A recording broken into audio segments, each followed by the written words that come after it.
Hello, hello, hello. Welcome back, welcome back, welcome back. Welcome back to some more Tlemcen and Sensibility in Europa Universalis 5. Let's get the formalities out of the way. Hello, me. 5. Let's get the formalities out of the way. Hello, me. Hey, right back at you, buddy. Let's get this going here. Hey, Outer Signal, what's up, my friend? I'm seated. The mods are scared and asking me to leave because it's not time yet, but I am simply too seated. Oh, man. The mods are out of control here. How dare they ask you to leave? When someone is seated, they're ready to go. Good to have you, my friend. How are you? Antoine, hey, hello, hello. How are you? Welcome in, welcome in. Good to see you. All right, all right. We are back. We are back. So we had a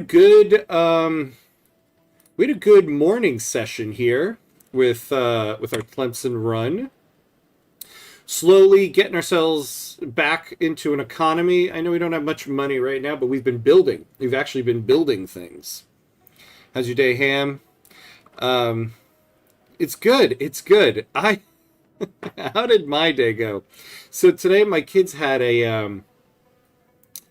their after school care did like a holiday show, and my daughter, the second and third grade, did a 7-minute version of Macbeth. And it was one of the most amazing things I've ever seen. I can't even describe what watching a bunch of second graders do a 7-minute version of Macbeth was like. um, and at the beginning, one of them was like, "We're doing an abridged version." I was like, "This is amazing. This is one of the most amazing things I've ever seen." 7-minute Macbeth sounds epic and hilarious. Yeah, it truly was hilarious. I have to say, when I first heard they were going to do Macbeth, I was like, "What? Of all of Shakespeare's plays, why would you do that?" And what I appreciated was the theater teacher who was doing it really leaned into kind of the absurdity of the whole thing and made it really funny. Um, and it was great. It was great. So yeah, that's how my day went. After the first stream, that's pretty much what I did.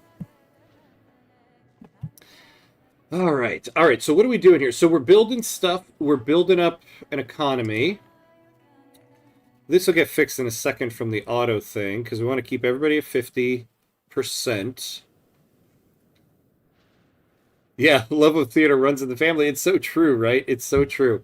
I love that my daughter does like a singing and acting class, and they did this like performance.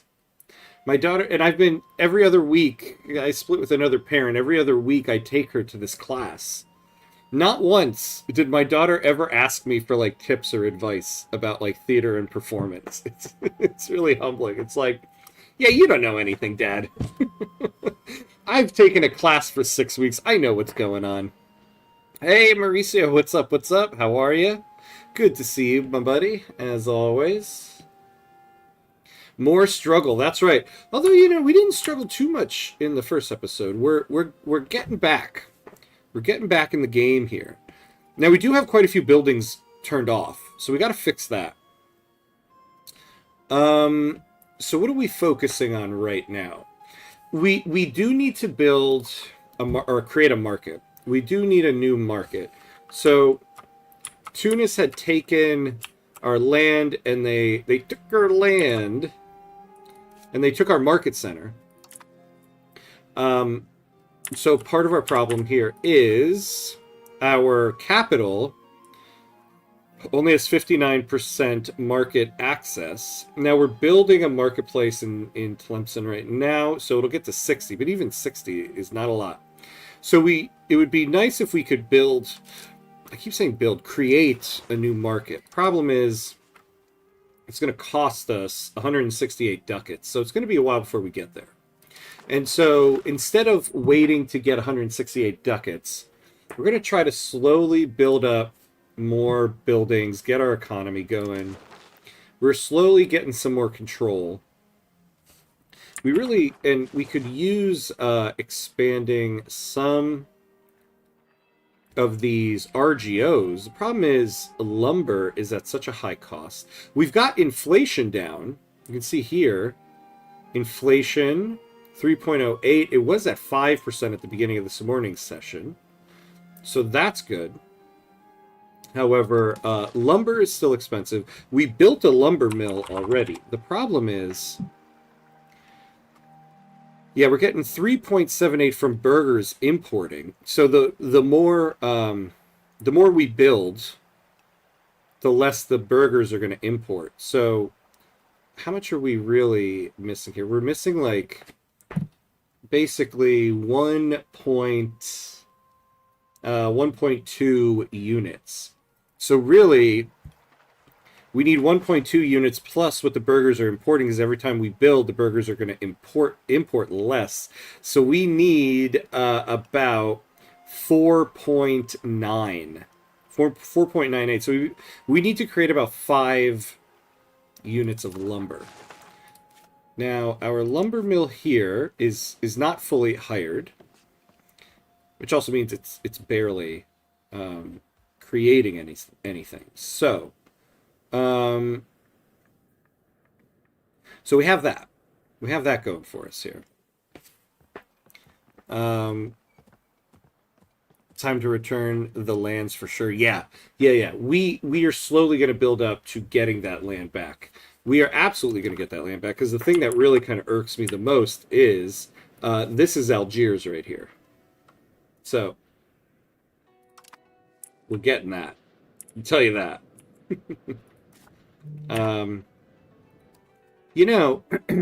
We can build more levels of lumber here. I wonder, because we have such low market access here, we actually have more market access here, 71%. It might be worth building some tools. What would it take to build that?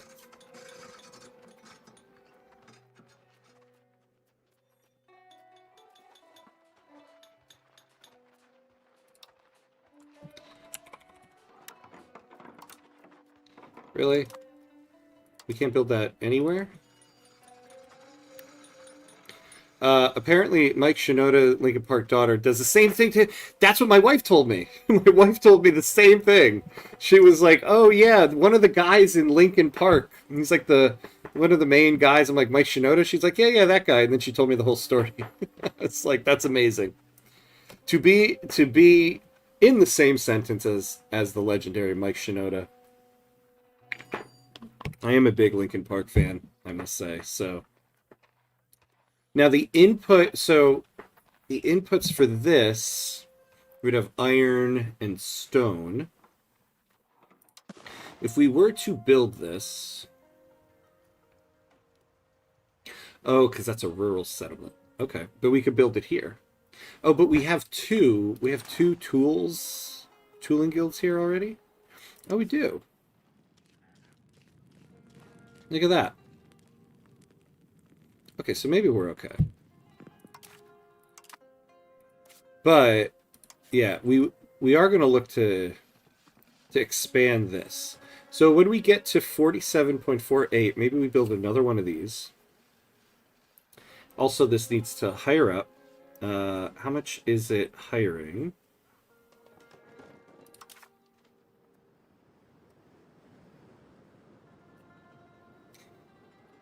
So we're getting like 14 a month. So we need to work on that. All right. So I think we're ready to unpause here. Let's get it going. Let's get this show on the road. You know, we finally have an heir,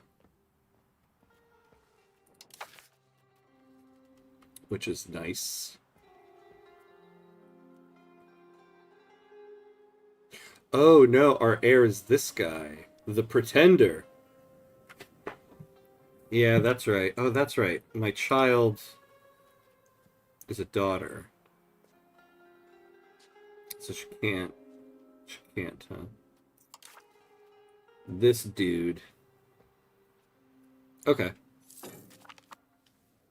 Enemies on the horizon. Tunis have presented what they claim is a perfectly legitimate slave raiding casus belli on us. We really need to get some friends. Right now we are, well, we were improving relations with Morocco.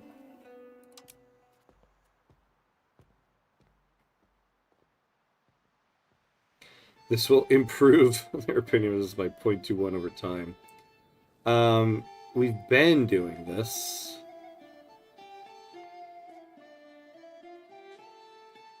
Oh yeah, we're hosting exiles. And we took in exiles. Yeah, they're not going to like us for that. I wonder, what would it take? Castile kind of likes us. What if we could actually get Castile on our side? Problem is, they're a different religion. That might not work. We could look to the Ottomans, but we looked at that earlier, and they're just too far away.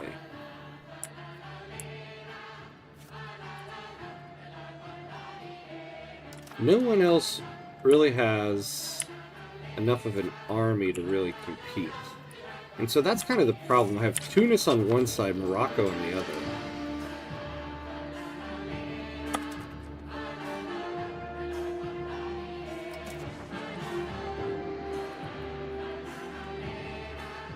Crown of Aragon against the Duchy of Aquitaine. Yeah, we're not going to get involved in that. I'll tell you that.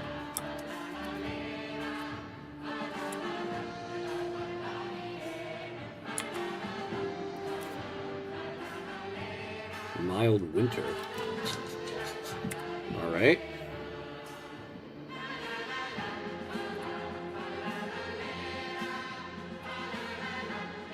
I'd love to know who like recorded this song. There's somebody out there like playing the game, be like, you hear that? The la la la la la la la? That's me. That's me. Nailed it. Oh, and then the sound turns up. The sound turned up. They're like, shut up. We're gonna play over you. All right. We look at lowered proximity cost. That's nice. That's nice. We could use that. It is a good song. It's true. I do enjoy it.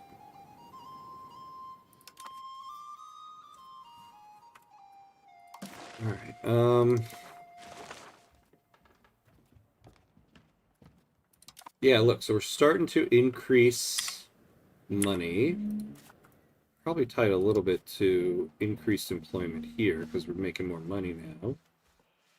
Ever so slightly. Let's take a look at our production efficiency here. A new market underway. Okay, that's pretty far away from us. Average literacy of laborers. Land of commerce. Burghers, estate satisfaction.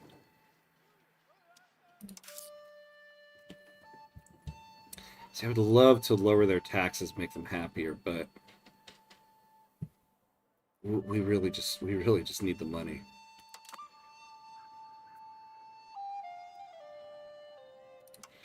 Oh, we have unused trade capacity happening. Well, let's take a look here.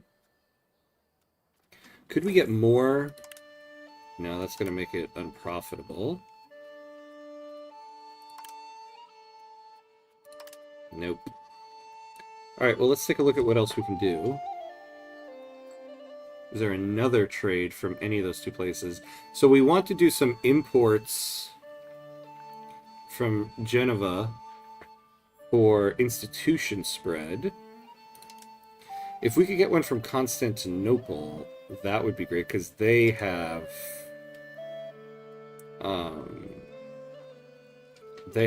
professional army.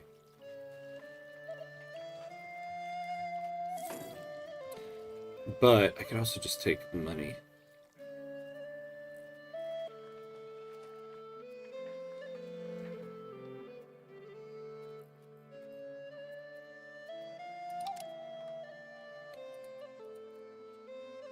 Yeah, suggesting nothing there.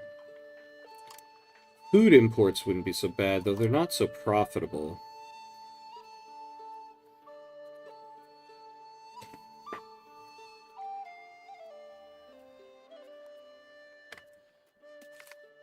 You know, maybe bring in some gold.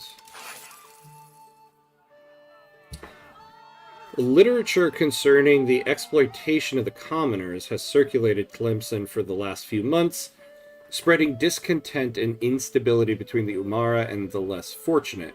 Some of our advisors allege that these provocative writings are the works of none other than Faris Masad. Oh, he's okay. He's an artist. He's one of those guys who brought in as an exile from Morocco, whose life experiences have led to vitriolic hatred towards the Umara. This is widely perceived to be a threat to our sultanate, and by extension to Sultan Hamkuts II himself. Yeah, we can't afford to lose stability like that. Oh man, yeah, but we could change +10 toward free subjects, which would be nice, yeah, because we could get some pot promotion speed. Right now, yeah, food consumption, labor's food consumption. What's the other option? Silence him. He unalives. Eek. Yomara get satisfaction. We do +5 towards serfdom. Now, the one problem is, if we did this +10 towards free subjects, we are... Oh, God, come on. We could do that, but... Oh, we are changing toward free subjects currently, so this could speed it up a little bit. All right, let him continue writing. We'll lose the stability. All right, so we got the gold trade going.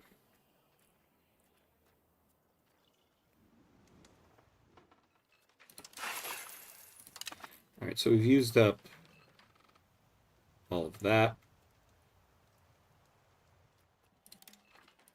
And we don't need to keep that trade. You guys can do what you will with that. These two we're going to keep. Although this one, how much are we bringing in? 0.73. I mean, I guess every little bit helps. It's not unprofitable.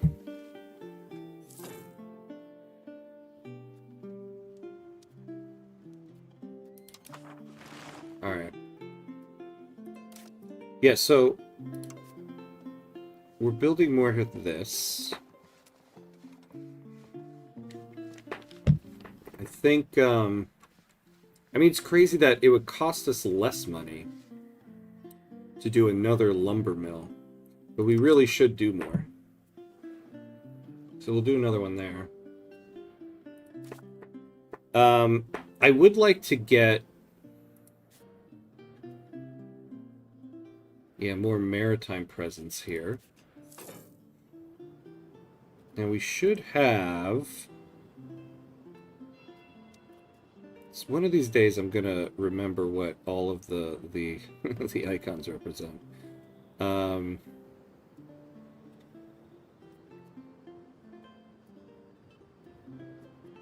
We should have a wharf somewhere here.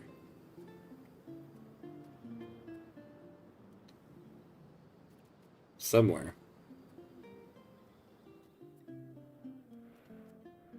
The Carpenters Guild.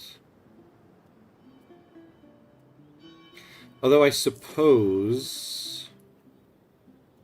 You know, I suppose at this point it probably would be more beneficial to turn on the sergeantry so we can get an army.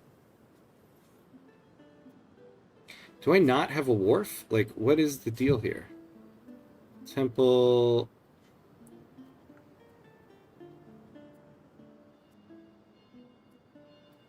Okay, I swear to God, when I go to this and I type in wharf, if it tells me right there...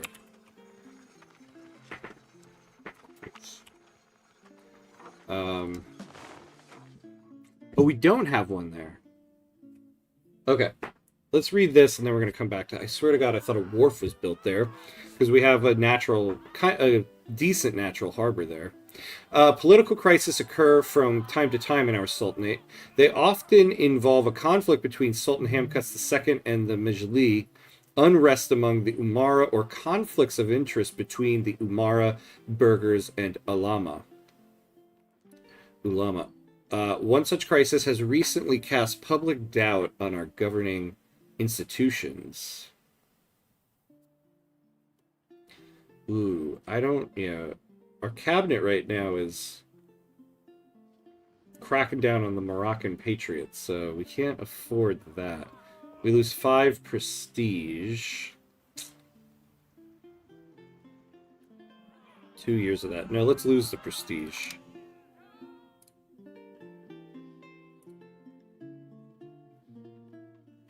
Okay. So how much would it cost us to build this? Oh, 34.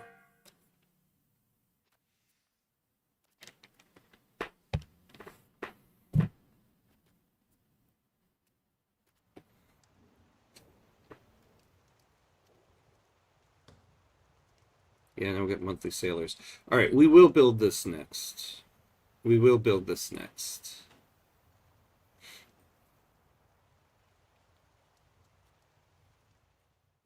It won't be profitable for us, but at least we can start accumulating some sailors.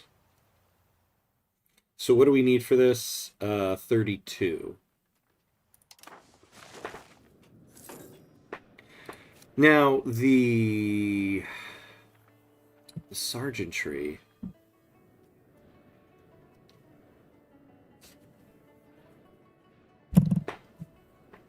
I wish it would tell us how much it would cost. I wish it would tell us how much it would cost before we turn it on. And what are the inputs? Leather, cloth.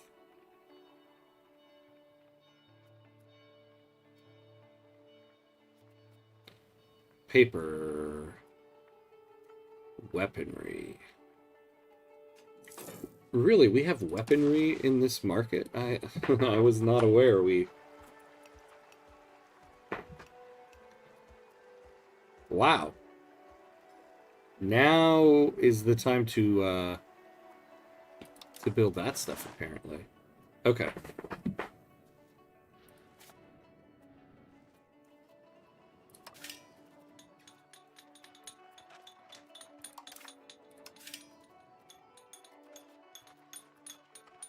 Yeah, so we can build the wharf.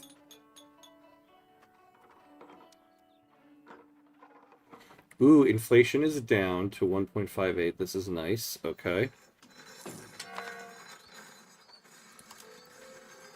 Yeah, let's do it. We'll get the wharf going there because we have a natural harbor there. I mean, we had a better one over here, but we lost the land. But over here, 25%. So, you know, it's better. It's better than everywhere else. Now we do have a road going from there to there, right? Yeah, we do. All right. Got the lumber bill. So it's going to take... There will be 19 promoted each month due to all that. All right.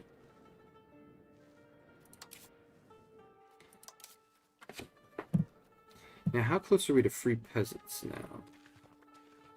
Yeah, so we're only 6.78 to serfdom. Now, also, yeah, we are so far into traditional economy. And we're paying 5% more for buildings, which is not great. I guess our RGOs are doing better, but, you know. Got 8,000 levies built up. That's nice.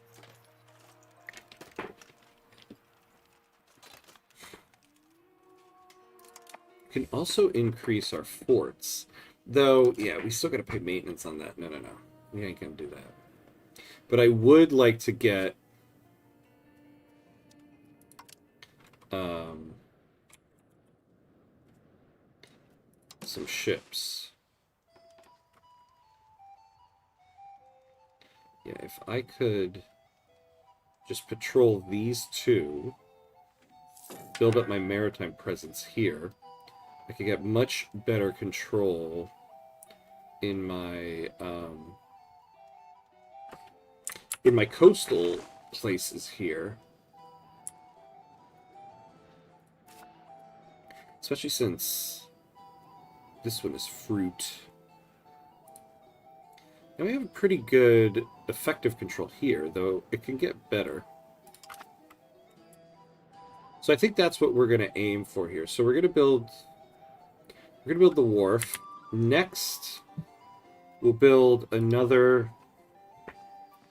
lumber mill. So we should be getting one out of it. But because of our market access, we're only getting like half of it.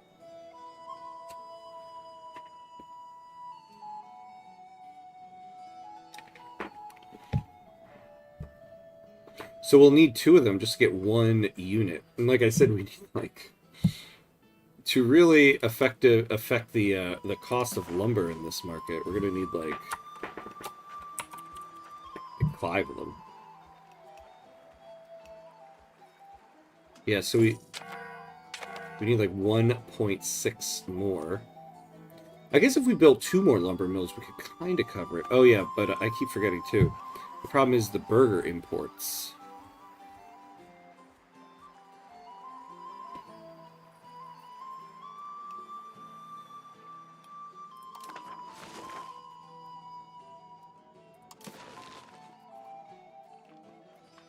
The gold trade, huh? Oh, whoops. Yeah, yeah, you guys take control of all that.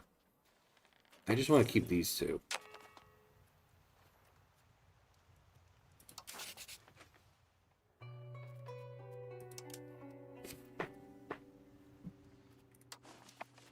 Who could we offer an alliance to?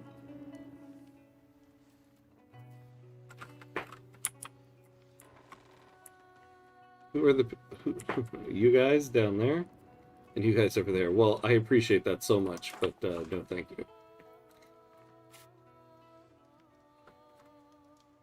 So we're improving relation. Could we curry favors? So increase the favors that Castile will owe us by 0.25 each month, while increasing the favors we owe them by 0.31.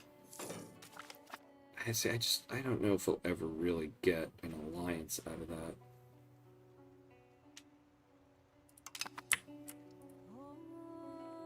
Yeah, let's improve relation here. What is their opinion of Tunis?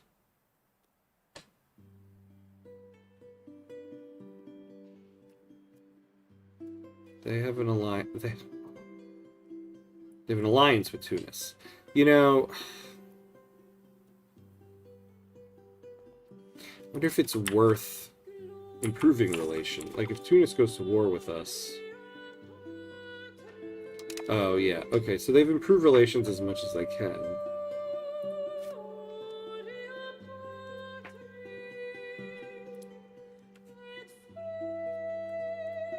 Profess trust.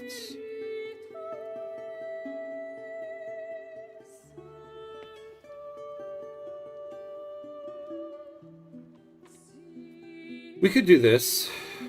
Let's try it.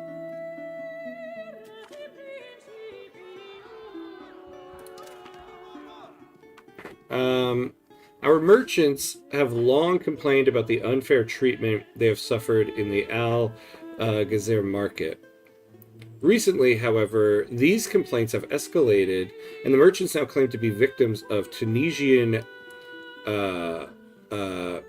brigandage and privateering. Attacks, they insist, were carried out with the tacit support of Tunis. We must find a solution to the issue one way or another.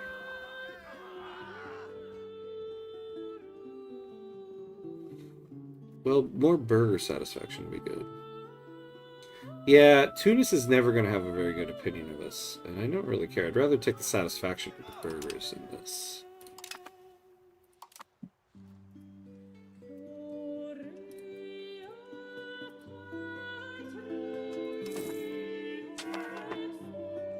How much does it cost to do this? Oh, it's actually pretty cheap to do this. Okay.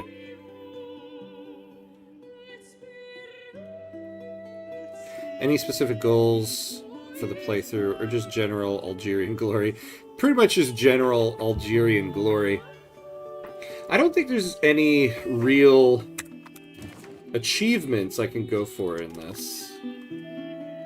There's no Tlemcen specific ones, so I would like to pick up an achievement or two. Create a market, I could do that. I'm definitely not going to do this one.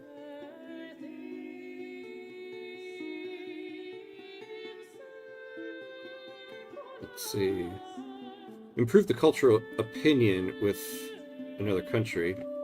So yeah, maybe we could do something like this somewhere. I'm here for it. Nice. Yeah, there we go. Just general Algerian glory and a be awesome run. That's kind of the goal of this one.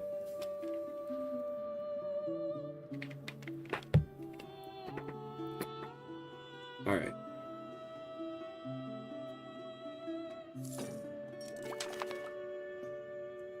Expect a cost of court down 1%. I don't mind that. Yeah. I'm tempted to turn the sergeantry back on. I feel like, though, it's going to take, like, one... No, I don't think it took that much. Let's turn it on and see how much it will cost us.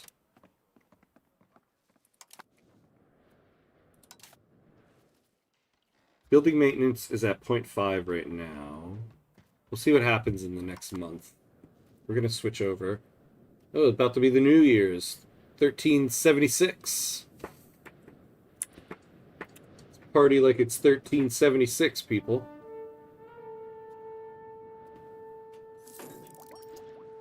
Alright, it doesn't look like we went down too much. Yeah, the sergeantry. Okay, so it's 0.59. But we can afford that now. Now we can actually start building up some manpower.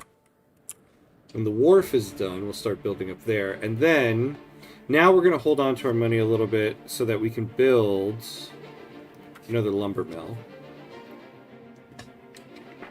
So what I'd like to do is get some of these building costs down. We're almost completely done with the inflation that we had created, so that's good.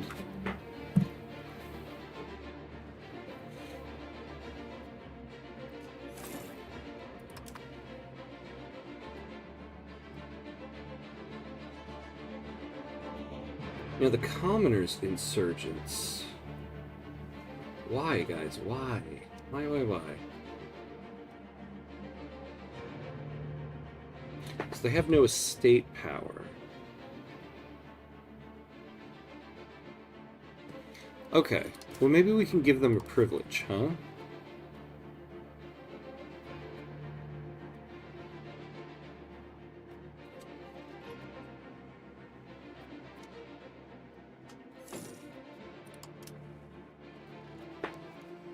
Let's see. What could we do for them?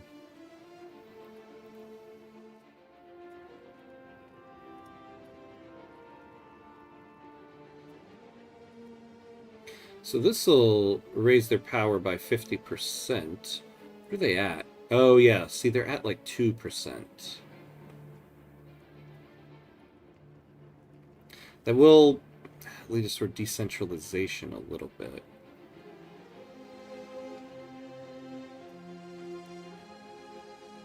Wild game output, that wouldn't be so bad. Get us some food. So some hunting permits. Oh, and get some progress toward free subjects. So they'll get 25% more power. That might make them happy. The nobles' estate, though, satisfaction equilibrium will go down by 2.5. That's not great. Give them the means of production.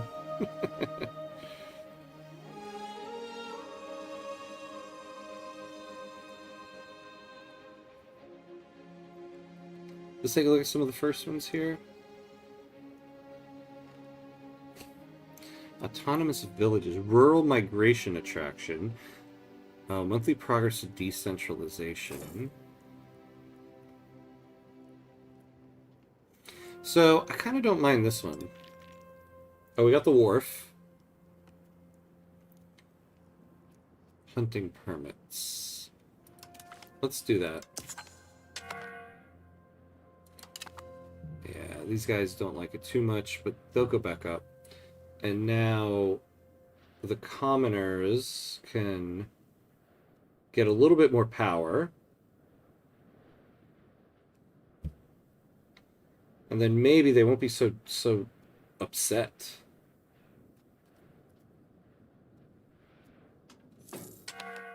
You know, I guess I could also, let's take a look at our budget here.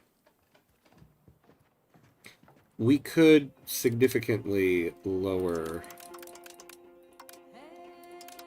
their taxes.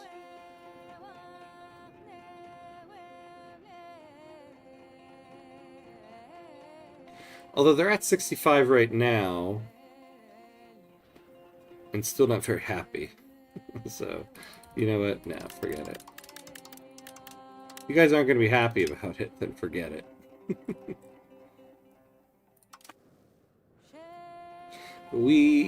That last law that we changed got us quite a bit more crown power. That's really helped us out a lot here.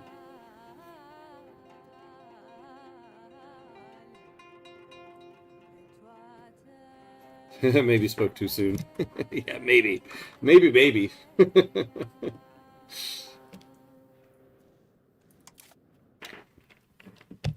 All right, inflation's at 0. So we could increase this now because we don't need to decrease inflation. So that's gotten us a little bit more. And now our monthly sailors is at 0. Why 0? 0 from locations. Oh, are we still hiring in the wharf?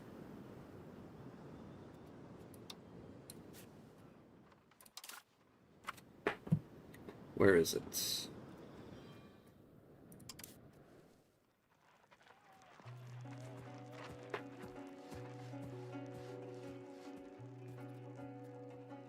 We're lacking 3 what? Naval supplies.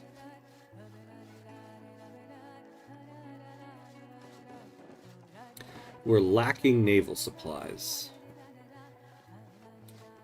Okay. And so,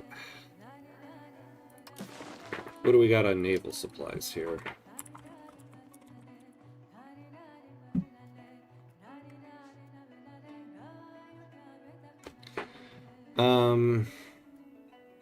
So the burgers are importing 0.27. How much do we need?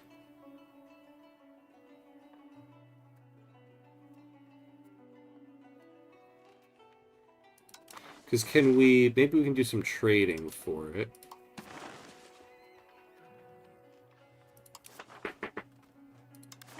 Is there anybody...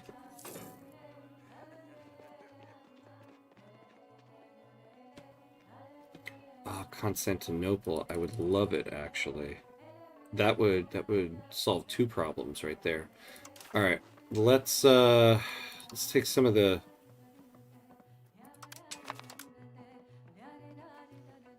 Oh,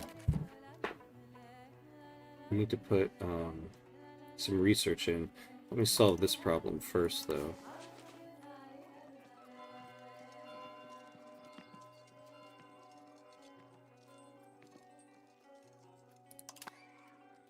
All right, there we go. Yeah, and you keep that there. All right, let's get some research going. So I can't believe actually we already finished that bit that I had put in there.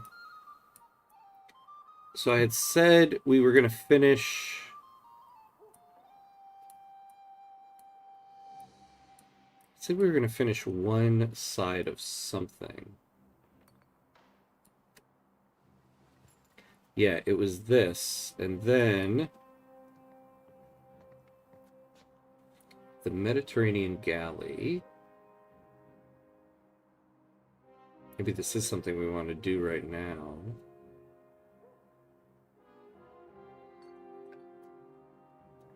Plus 12 maritime presence. Maybe morale. I feel like there was something here, though.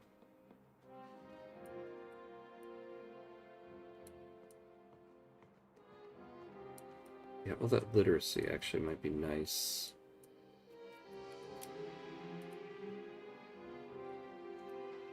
Was it over here? What did we want?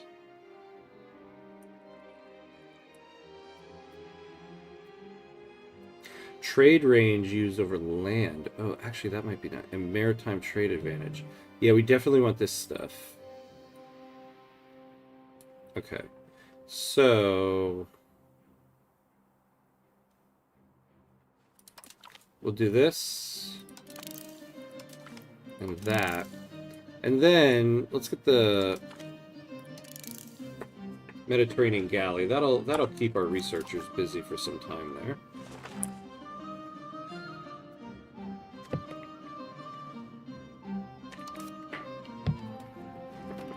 All right, let's build. Oh. A delegation of the Umara came to us today to thank us for favoring them in the government. In fact, they are so grateful that a small voluntary contribution was made to the treasury. Aw, thank you guys. I appreciate that. Let's expand the lumber mill here. Okay, that's good.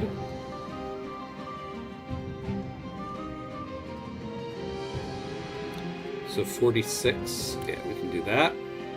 Let's build more lumber mill. So now Castile likes us more. They still don't want to do an alliance.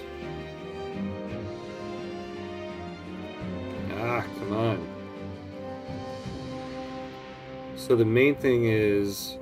I can't... Thank you. Positive opinion. The trust.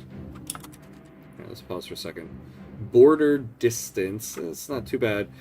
Tlemcen strength versus Castile. That's the main one. And then the base is 40.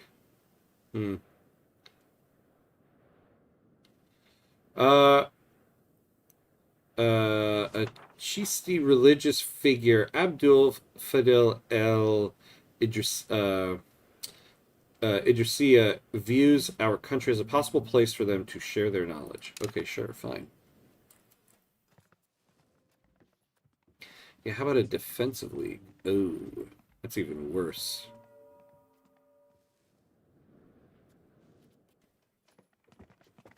Castile will be called if they are attacked. They really don't want to do that one. Difference in religion. Yeah, see, we gotta... Okay. We really need to go to somebody who is of the same religion as us. Why are the Ottomans so weak? You guys aren't supposed to be weak till Victoria 3. Like, what's wrong with you guys?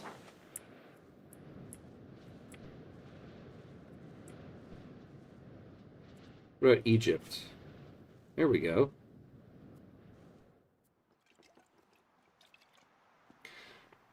Oh, and they do have a pretty good opinion of us. Alright, when we get another diplomat going, we'll go look at them. Maybe Egypt can help us. Algeria and Egypt don't have a rivalry yet, so maybe we can change history. This is an alternate history game, after all.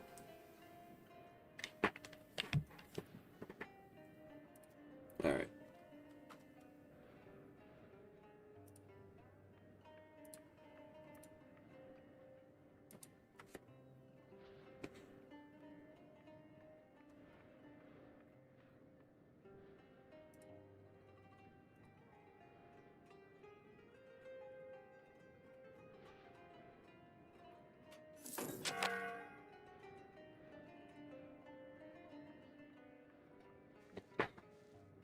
Right. Oh, we can do the cabinet here.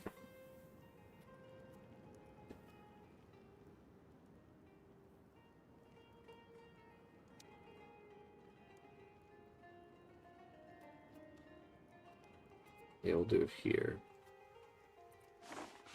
So what can we do? So the conduct a census, expand officer lists. Oh, peasant estate satisfaction equilibrium plus 20%. Let's pause for a second. Oh, we bring news. Yaha Utaman has died at the age of 54. And he was a cabinet member in the Zaynid Sultanate of Tlemcen. He fell down a set of stairs. Huh. What?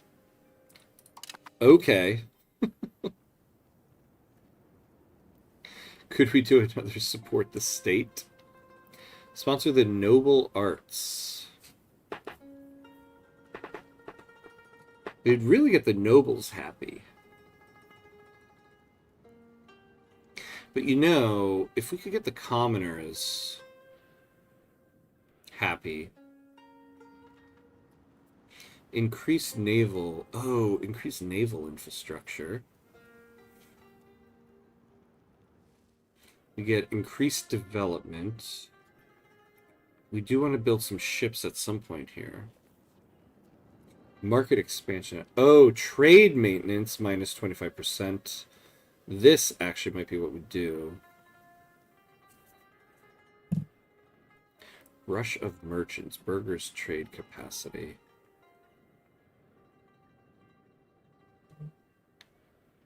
Yeah, I think we're going to do this. Market expansion acts. Though this will be easier to pass, but let's do this. Alright, what can we do? Focus on the land.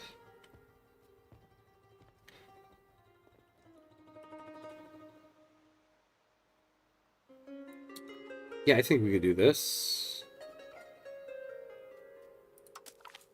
So that gets us up to 54%. Yeah, I don't want to lose any research progress.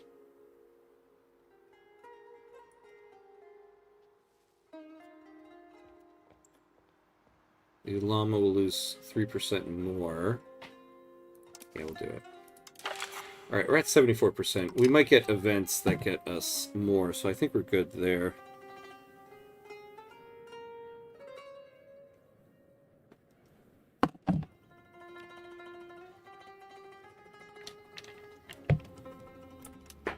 Because helping us with trade here will be very beneficial. Oh, here we go. Okay, let's get you a better education. Let's get you an administrative education.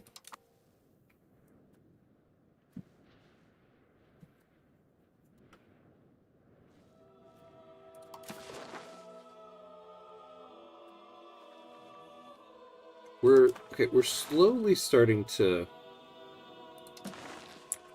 get a little bit better of an economy. Slowly but surely.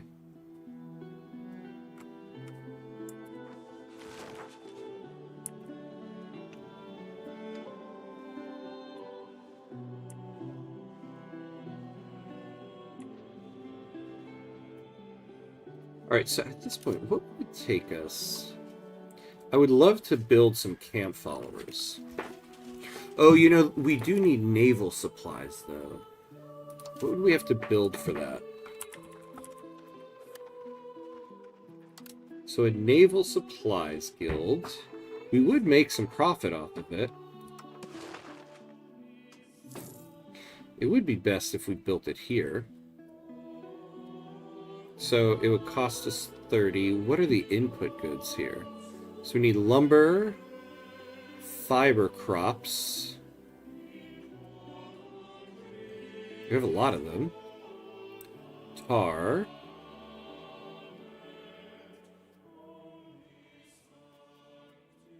Copper. Oh, we actually have that. And tin. So we actually have the stuff. Interesting, though, we'd make more money in Tlemcen. You know, I'm sitting here, I'm thinking like a Victoria 3 player, I'm like, I should build it in the state where it's needed, but there's no mappy in this game. So we should build it in Tlemcen. 3052 there, 3045. Now we'll keep it there. All right, so we can build it. So let's do it. So that'll help us start getting some ships built up. I think what we'll do next is we'll slowly start building up a little bit of a standing army. I want to do camp followers first because you can't levy camp followers, but you can levy soldiers. So we'll have a camp follower for our army. But I would also like to get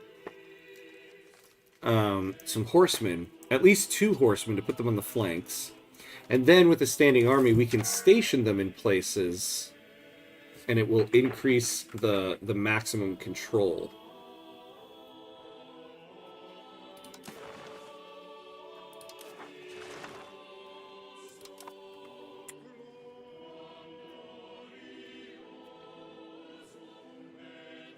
So we can do that. We can do that.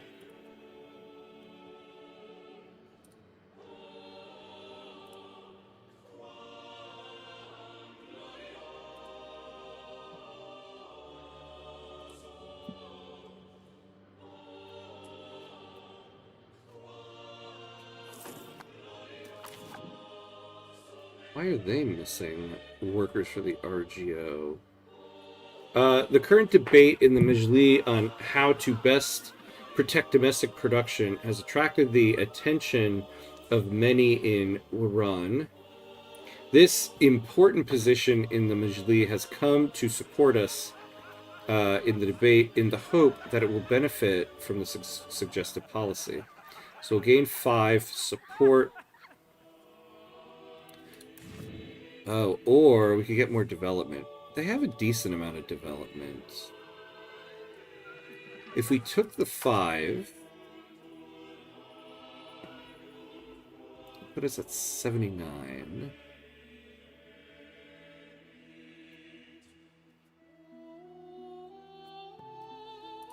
We're at 74. I might take the development.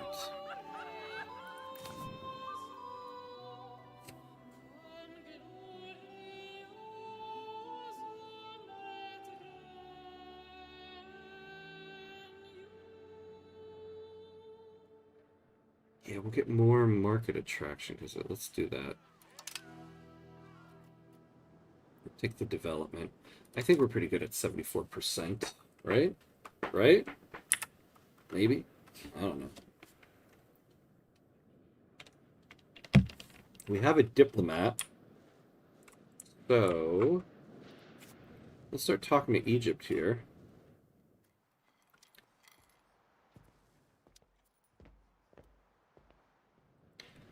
All right.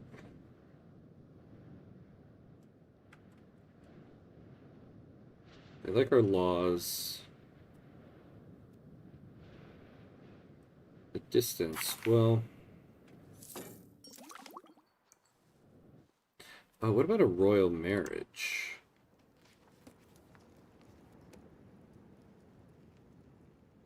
Who is this person? Oh, my older sister, yeah. Let's get a marriage. Oh, to the Sultan?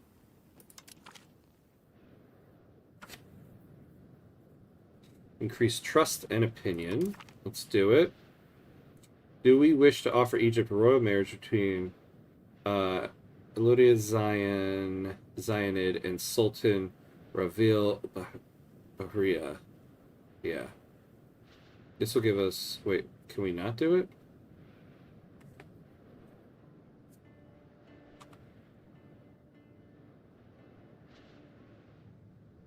Oh, the age. Her age. They'll say no. Eventually agrees. Oh, good, we got it. Alright. Well, alright, we're at the hour mark, so we're going to take a quick 90-second break so we can pay homage to the gods of ads. And then, so that nobody misses gameplay during ads, and then we'll be right back. So 90 seconds, we'll be right back.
All right, and we're back, and we're back. Oh, hey, Joe. What's up, my friend? 1 hour already. Yeah, I know, right? It just like kind of flies. It's kind of crazy. I feel like time does kind of fly with this game. Good to see you though, my friend. So I got during the break there, my wife is really into advent calendars. Every year she gets an advent calendar at Christmas time for my kids. This year she actually found a box that's an advent calendar of whiskeys for me. I was actually not feeling too well at the beginning of the month, so I'm kind of behind. But I went and got one of them. So this one is a Dewar's White Label. So give it a try.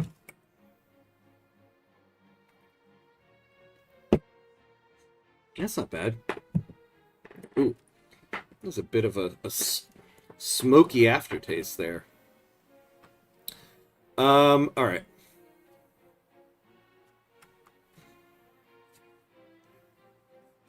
So, yeah, so we were doing the royal marriage thing. How old is she? She's 37. Does this mean, though, that he's 34. Does this mean that they're not... Are you sure you want to select... Do we wish to offer Egypt a royal marriage? I mean, I guess they're saying they're going to say no, right? Yeah. Alright, let's not do it. Let's curry some favors from Egypt.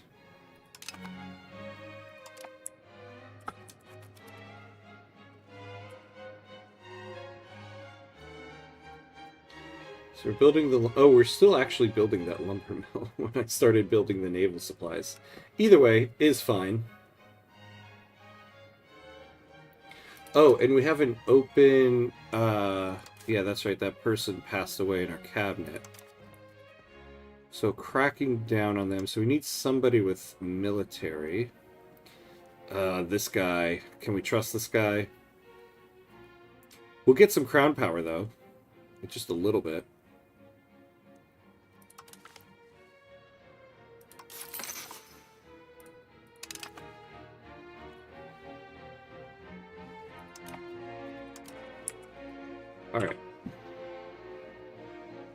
Oh, look at us. There we go.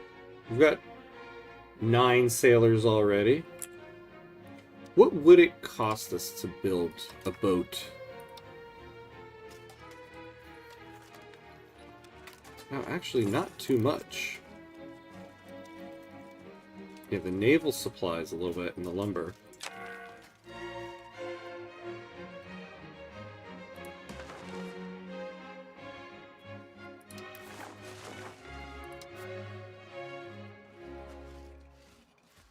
Yeah, so look, we've got 0.6 from one level of it being fully built up.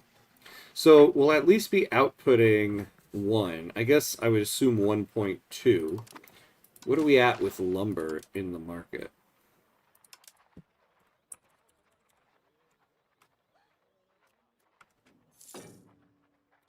It's still pretty expensive.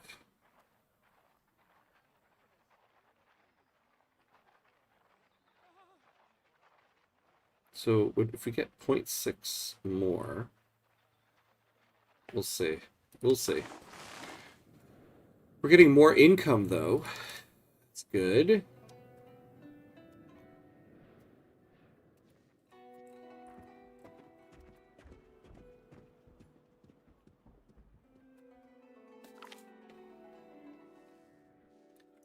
In these times of rapid change, our traditional ways have led to a revival of the agrarian community. While perhaps not as productive as bustling urban centers, they provide a level of sustainability and societal cohesion that cannot be otherwise gained without a great deal of time and effort. Perhaps we ought to encourage this revival to further reap the benefits of our traditionalist economies. So some rural migration. Yeah, we don't want to do something towards traditional economy. Though 2 years of extra food per... Oh, the unrest. We get -10 unrest. What about this one? We'll lose stability.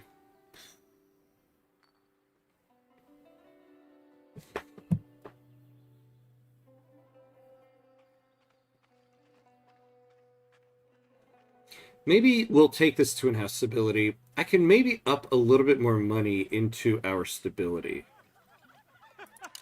So we'll do that. How much would it cost us?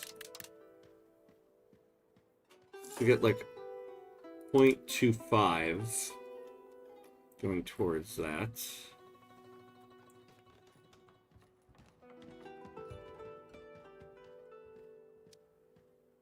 That's not so bad. Oh, this is also why people are hungry. We get this up to at least half. Yeah, there we go. We can up our investment in food.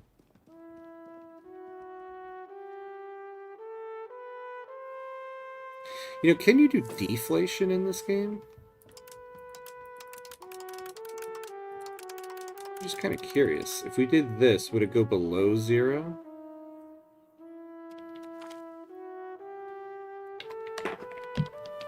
Badil Yaleli, a political exile from Hafsid Sultanate of Tunis, has appeared at our court. He is offering his services to the Tlemceni monarchy in return for protection from the Tunisian Sultan. Should we take him in? He's got some good stats.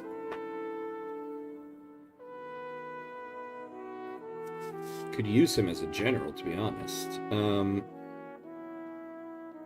So we'll gain 10 prestige. We could use that.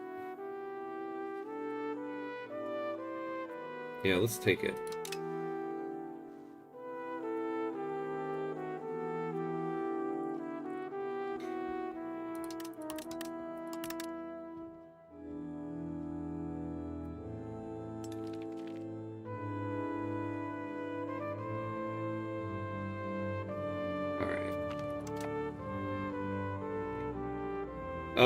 Fadil al-Yalali is thankful for being granted asylum in the Tlemcen court. However, he has recently drawn attention to the fact that there are many other Tunisian notables in his position, men of great wisdom and influence, he insists. It could be useful to allow them to join our court, should we wish to step up our opposition to Tunisian ambitions. Yeah. Get you in, and now you want to get all your friends in, huh?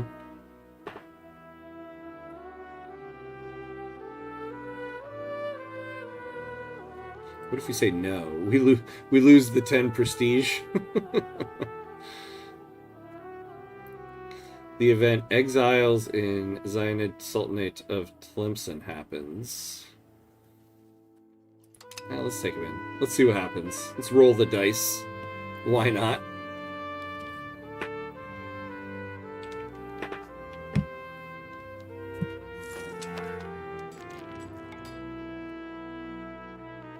We're missing tar.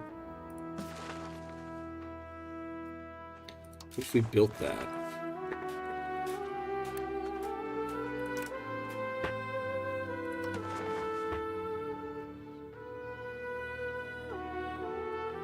Build it here. It costs us 30. What are the input goods? Oh, it's just lumber.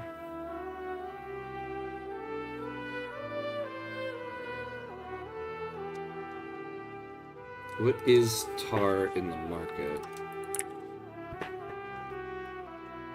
So it is slightly expensive. Yeah, maybe we'll do that. We don't have the money for it right now, but at some point.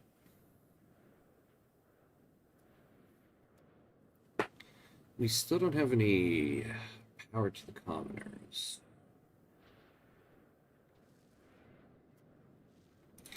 We could add more decrees.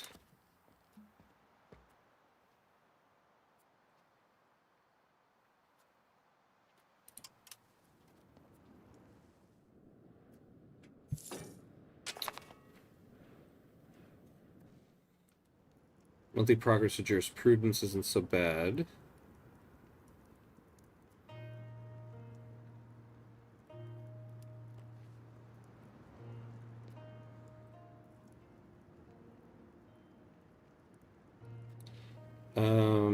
No. What about the tribes? There's something we could give them. Expanded farming costs.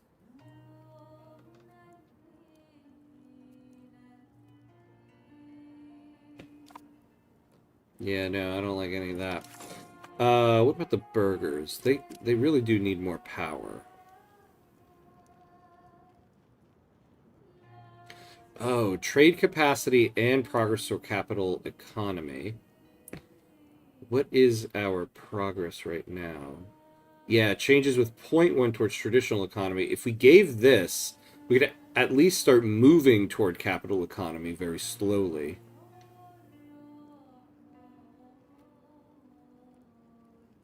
Yeah, gold output, silver output, but we don't have any outputs of that.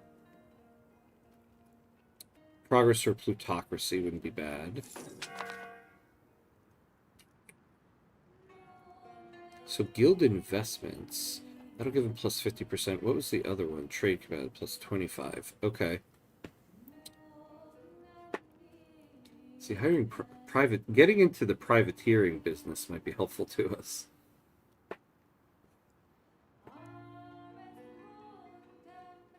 Privateers are enterprising people who have responded to the call from a country to wreak havoc on the maritime presence of anyone potentially hostile.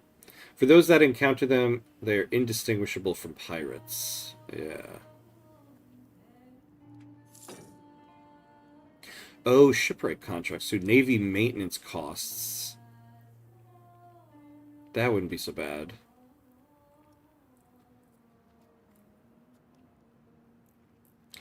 But we're going to take this one. I do like that. Honestly, I should give them more.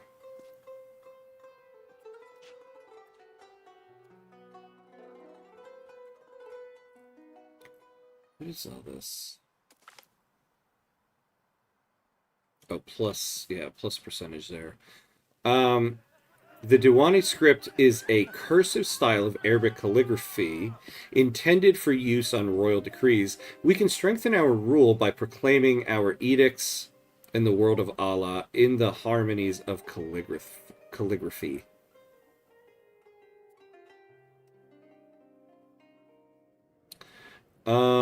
Cultural influence might not be so bad.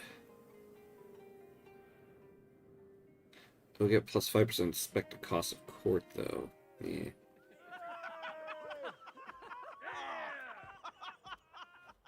Let's take a look at the cultural influence, because we are having a problem with culture here. What is our cultural influence? That wouldn't be so bad, actually. The cultural tradition is going down, but...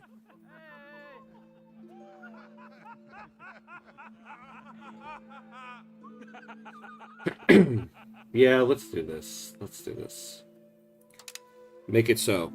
Make it so, number one. Alright. Unused trade capacity, but why?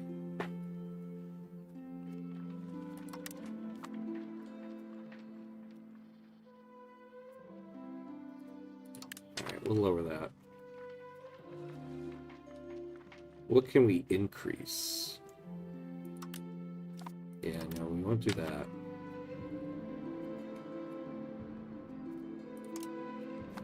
Fine, we'll do it on that. We'll take it for a little bit, and then it's going to go unprofitable again. Hostile pirates in Cape Three Forks in the Bay of Oran. Ooh.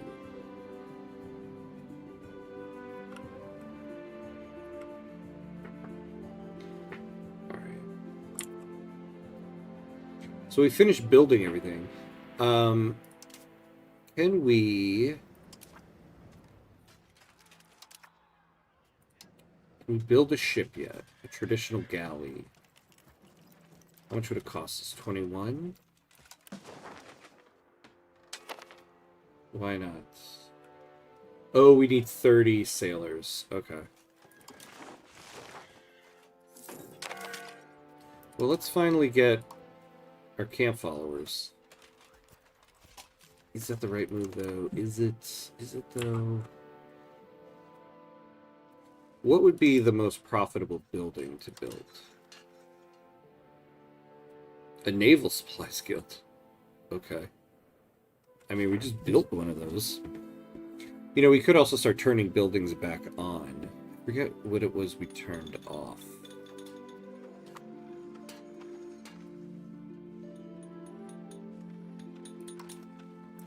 Oh, is this...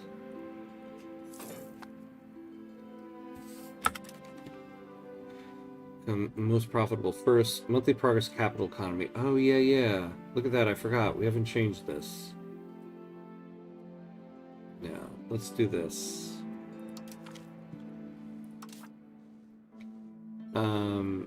What buildings did we turn off? I wish there was an easy way to see that.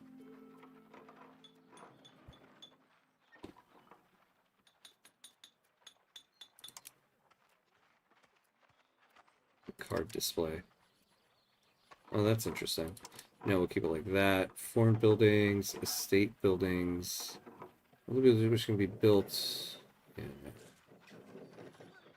No, no, no, no, no. Not that. Let's see. I don't. Oh, here we go. That's right. Okay, so we turned these off.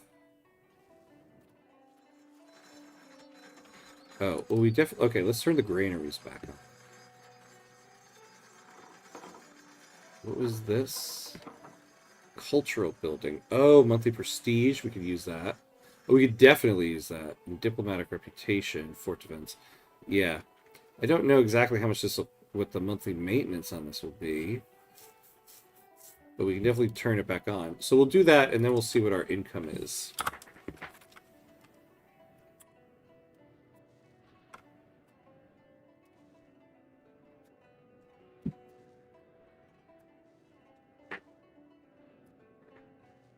right.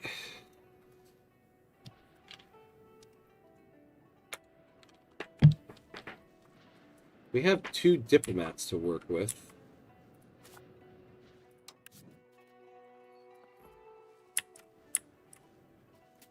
Let's improve Zab. We could get them on our side, why not? Guilds and fraternities are a constant factor in the public life of the Sultanate. In many ways, these are small communities within the larger community, with their own rules, customs, and even laws. It is also very common for these associations to indulge in mystic traditions, Sufism, and often unorthodox adaptation of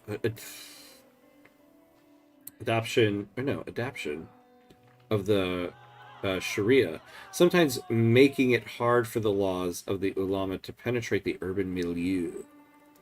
Artisans in Tlemcen have reached out to the state, warning us of local guildsmen and with great influence on local affairs. Anyone wishing to take up a craft in the city is currently required to be approved by these guilds and even swear oaths of allegiance.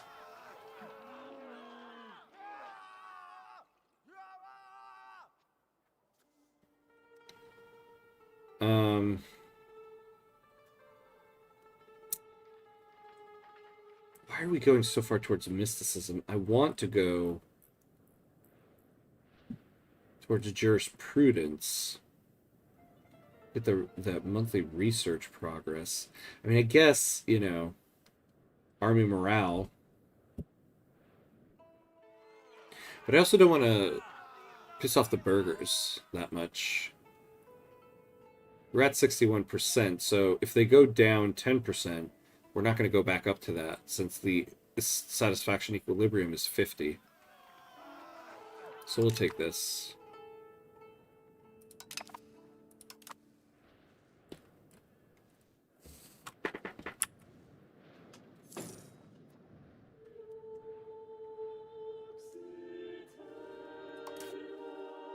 Yeah, it's too bad there's nothing I can give the commoners to get them more power.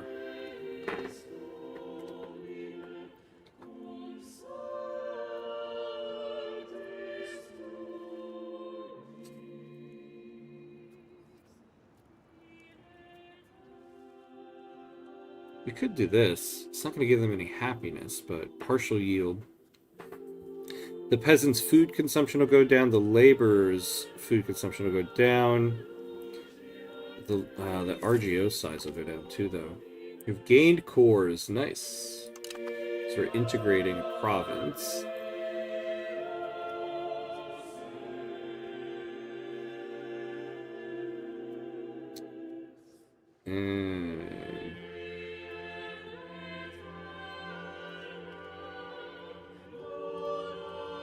Yeah, there's nothing here I like from them.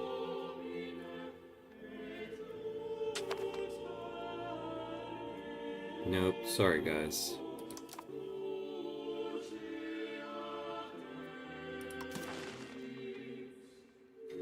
Unused trade capacity. Yeah, you guys take it. Territory of Lord Ham is spreading. That's right. Or at least we're integrating the land that we took from Morocco. And I wonder why they don't like me.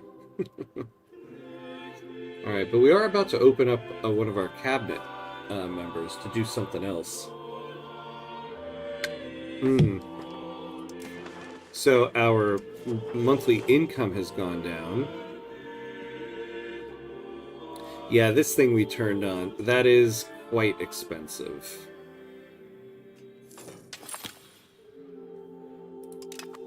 Alright, we finished integrating a province.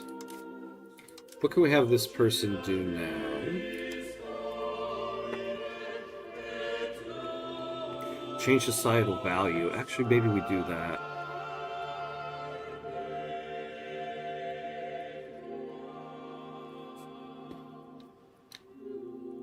Increase provincial control. We could do that. If we got more control, we would get, you know, more money.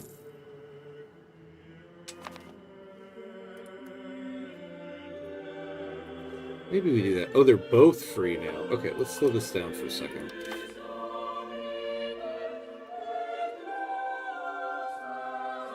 So this person will be better at that. So let's, oh yeah, there we go. Increase provincial control in all of Oran. I do like that. And then...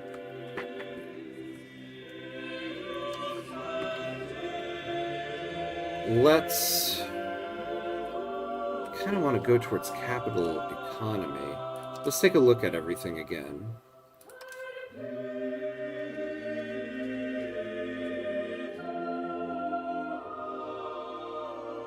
If we moved toward centralization, yeah, we'd get more crown power and less proximity cost. That's not too bad. But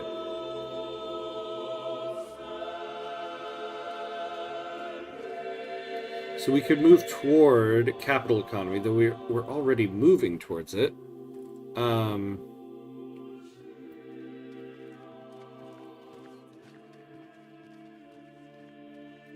Yeah, look at that production efficiency.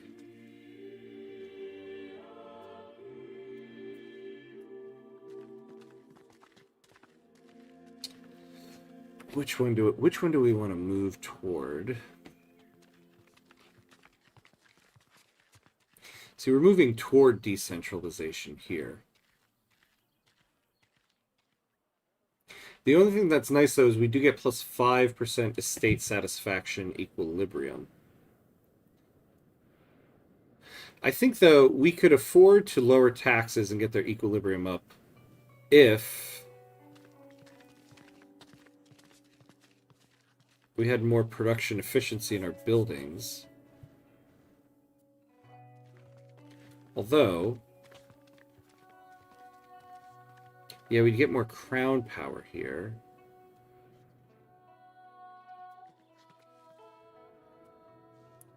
All right. Make a decision. Let's move towards centralization. We'll get more crown power. We'll get more of the tax base. Minus 10% proximity cost. Let's do that.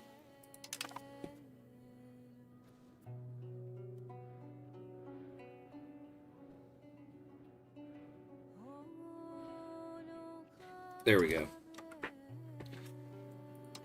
I'm going with it.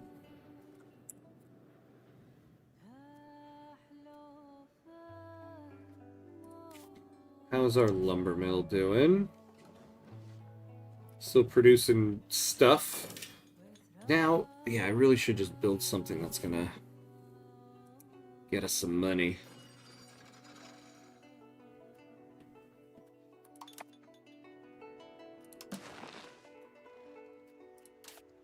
What are olives in the market? We could build that RGO. Nah, not good. Root. Meh. And then, what was the other one? Oh yeah, beeswax.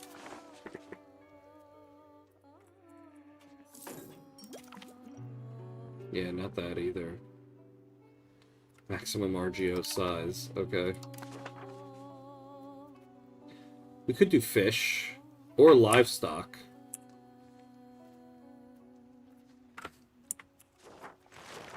So salt and livestock. Let's take a look at salt. Yeah, no, not profitable. And livestock.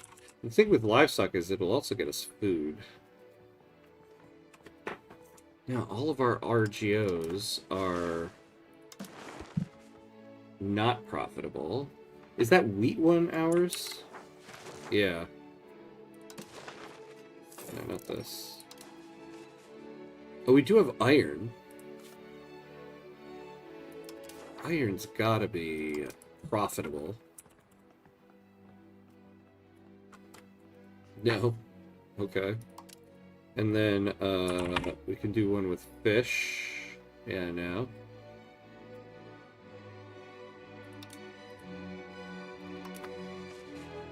Oh yeah, wheat. Let's take a look at wheat.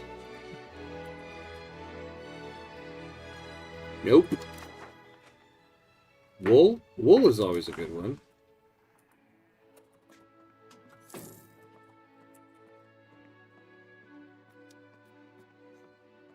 Wool is pretty cheap also, please. Nothing's working for us. That's everything we got. Wait, do we have those dyes? We do. Our dyes. All of our RGOs suck. They're all covered in this market. Great. Okay. Cotton? I don't think we have the cotton land. Yeah, that's in Tunis. Okay.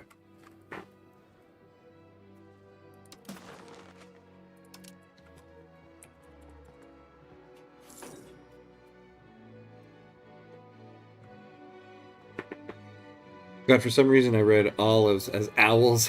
It's got me thinking, who's buying owls? You know, those great North African owls. Yeah. Yeah, there's so many. There are quite a few things in this game. Sometimes I misread as something else.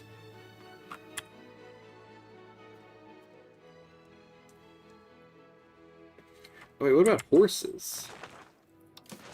What about horses? Man. And, you know, why can't we just export this stuff? Clay. Oh, clay would actually be a pretty good one. Oh, other than the fact it's massively covered in this market. Legumes? What about legumes?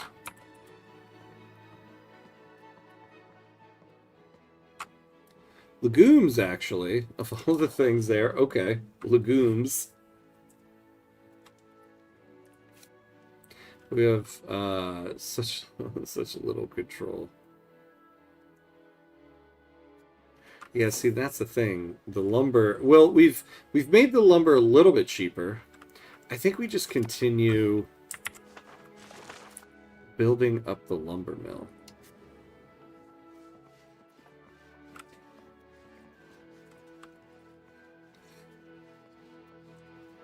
What cost us 45 though?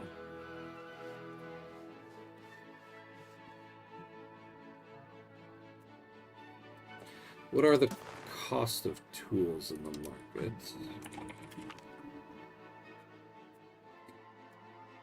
So it's cheap. Once again, we could probably use one over there.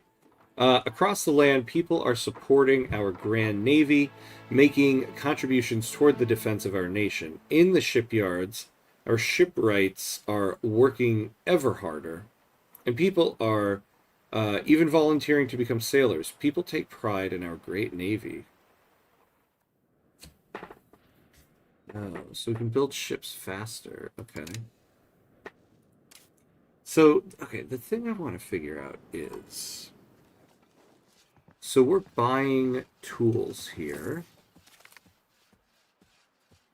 Abu Tashufin Zaire Tamenet has announced their marriage to Gundo Masina from Dia. This is an attempt to secure the future of the dynasty. Fine.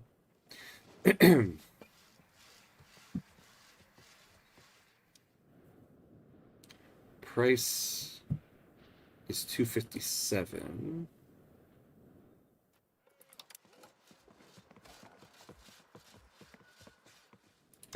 What's the base price of tools? 257. Base price is 3. So it is actually fairly cheap. The tools. So the price is 257.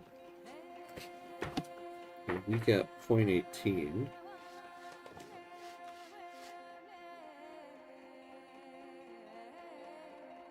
I want to figure that. I want to double check the math here.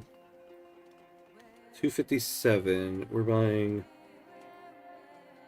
Yeah, so 0.46. So it's below the base price. So it is worth building another one of these. Alright, so when we get to 45, we'll do another one. Was that marriage alliance beneficial to you? Well, no, the one they just announced was for a different place. We didn't end up doing the marriage alliance because Egypt was going to say no.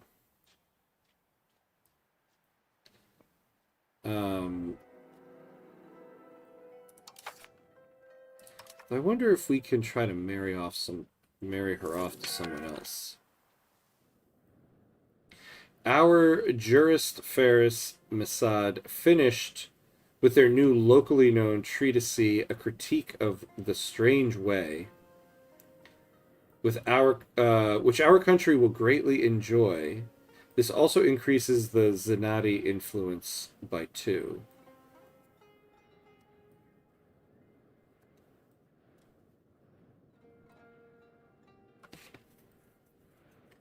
Okay. Very good. Yeah, how do I look at my sister?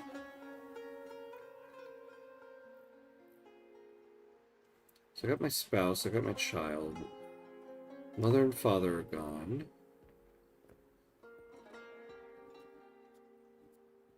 Yeah, I don't really see.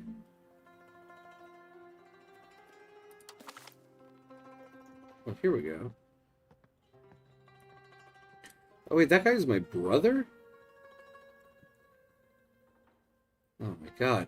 My whole family worked against me in that earlier episode today. Yeah, let's get you married. Nobody wants to marry you, yeah, because you were a traitor. Alright, what about my sister? Nobody. What about my daughter? Oh yeah, she's still too young. Oh yeah, whoops, she's only 10. Whoopsie.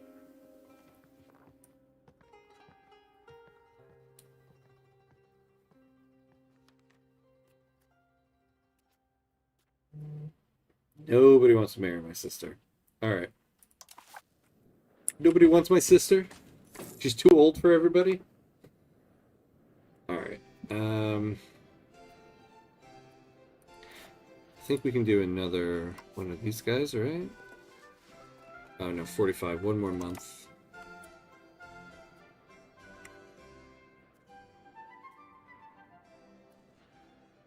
Although we could also get the camp followers. No, we'll get the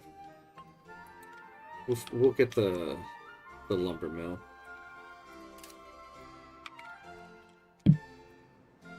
Ah, look at this. Oh, look at the control. Ah, yes. This is a beautiful sight.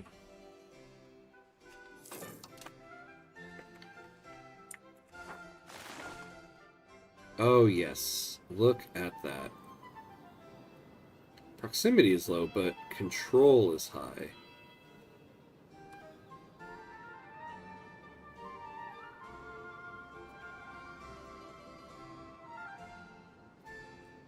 Okay.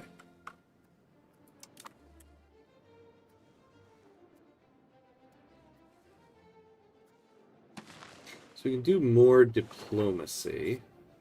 Is there anything we could do with these guys? Oh.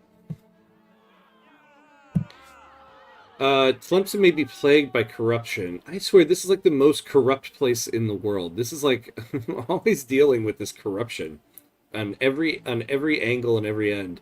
Tlemcen may be plagued by corruption, but we try to ensure that those closest to the Sultan can be trusted, at the very least. Well, try and fail, it seems, since one of Sultan Hamkut's II's advisors, Abdel Wahid Eid Zakaria, was recently caught taking large bribes from people who already wield great influence in our country, inclining him toward providing the government with advice that is slanted to advance the interests of the rich and powerful. Everybody's always taking bribes. Like, I should just rename this country FIFA. That's what we should do. Yeah, why does nobody want to marry into the family? Exactly. We got a great little family going. You know, never mind the fact that my brother tried to lead a succession crisis, and my mother and sister joined in on it. Never mind that. But otherwise, we're a happy little bunch. It seems like my older sister and my younger brother are united, at least against me. We'll lose some prestige. Okay, fine. No. So we'll lose him in the cabinet. Oh yeah, look at that though. He's got 100 military ability. We don't want to get rid of him. Reprimand the advisor. Biased advice is still advice. Yeah. Just lose. Oh, we'll lose legitimacy. Actually, we can lose a little bit of that. Okay. Yeah, FIFA. Exactly. Just gonna rename my country FIFA. Everybody's taking bribes. It's all corrupt. Let's call it what it is.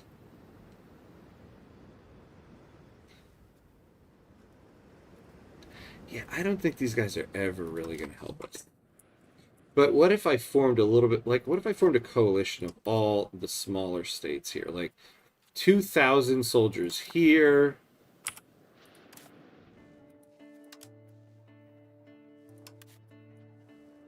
Well, maybe not those guys. You know, another almost 1,000 there. Did you hear they're apparently going to make fan zones paid for the first time ever at the U.S. World Cup? Are you kidding me? I have not heard that. I was actually hoping to go to some of the fan zones, since I imagine there'll be a big one here in New York. I swear to God, it's so fitting that the World Cup here in the U.S. is just turning into, like, the capitalist utopia where all the ticket prices are expensive, the fan zones that used to be free are now paid for. So wonderful. That sucks.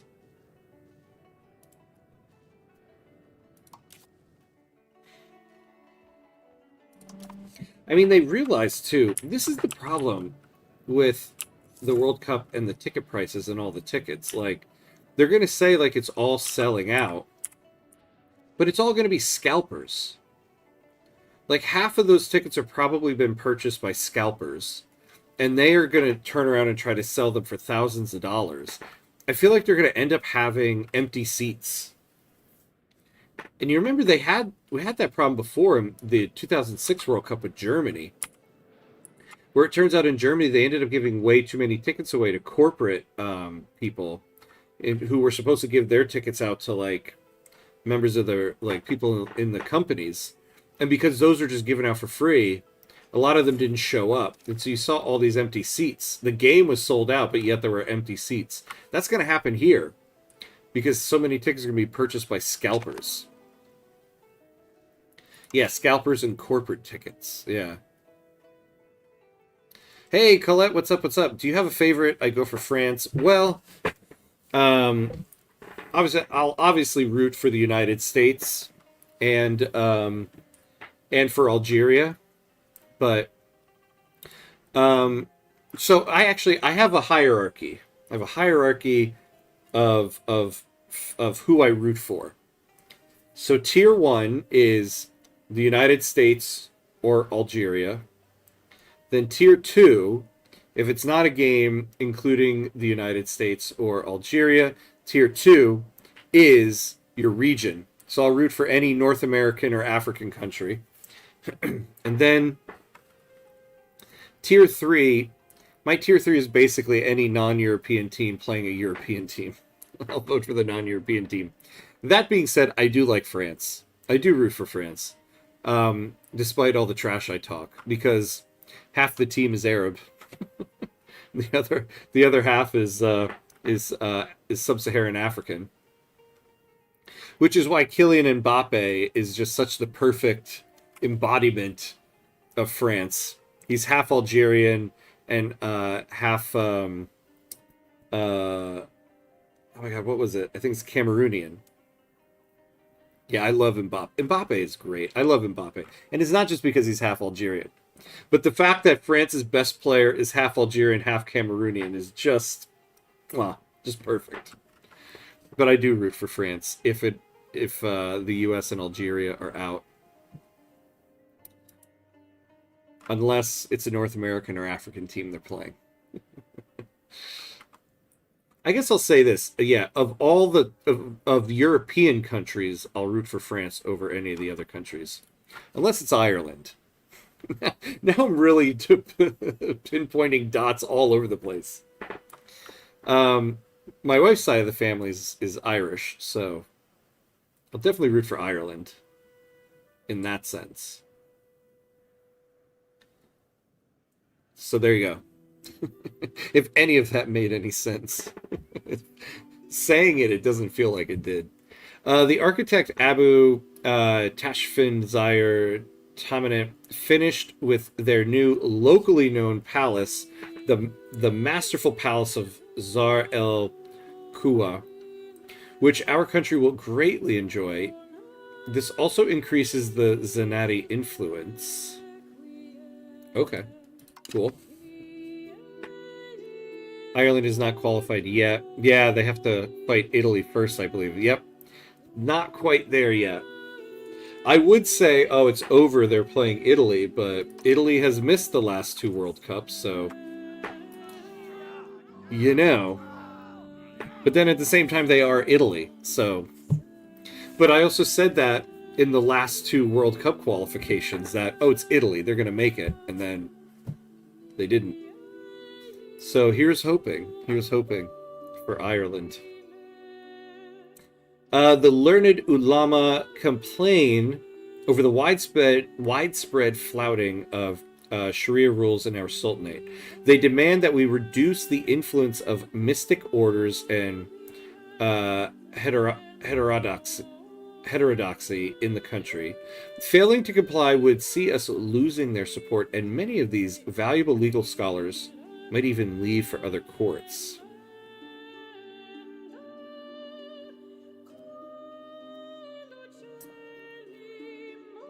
Loss of legal competence, legislative field. Ooh, that's not good. Oh, we can. Okay, we'll change 2 towards jurisprudence and make the ulama happy. I'll do that.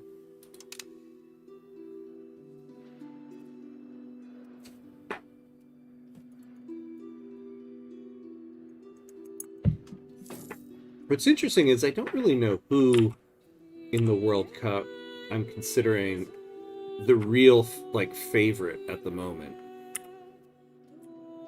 A lot of teams seem to be fairly, a lot of the top teams seem to be fairly even. I don't know if I would consider anybody the clear favorite to win it at the moment.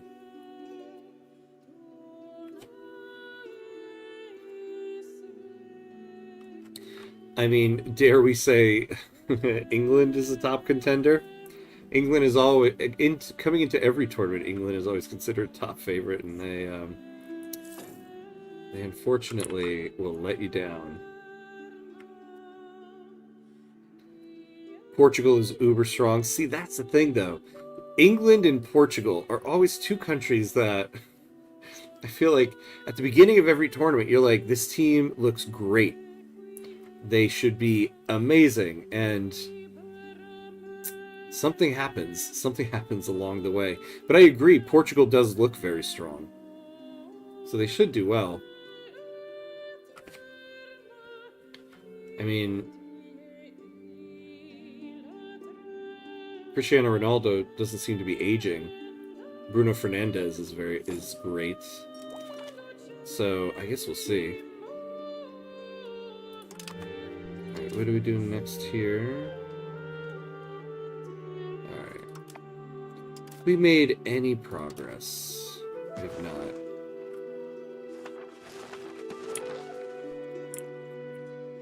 Oh, it has... Okay. Let's take a look at institutions. I'm with you, Ham. Think this will be a topsy-turvy, yeah, surprising World Cup. I think so too, right? It just kind of has that written all over it. Add in, it's an expanded World Cup, and now a bunch of third-place teams in the group stage are going to move on. I don't know. See, look at this. If we didn't lose this land, we'd have professional armies right now.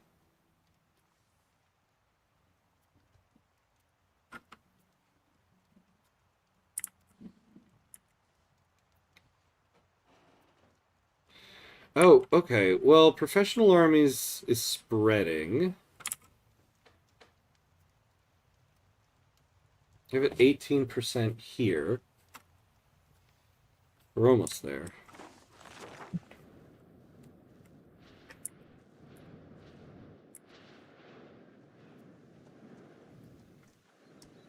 I don't know what the Dutch team is looking like. I can't think of what their lineup would be, because I mean, obviously, the Dutch are the Dutch. I would like to see them win in my lifetime, but I don't know. I can't think of who they have at the moment. Unprofitable trades. Well, okay, we don't really need this trade anymore because we now have the institution here on the continent.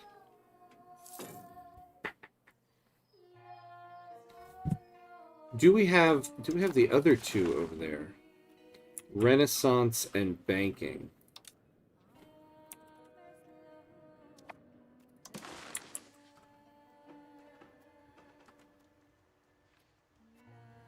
So we have we have Renaissance and we have Did I say baking? Banking. Okay, so it is there. So now in terms of our trades, we don't necessarily need this one in Geneva.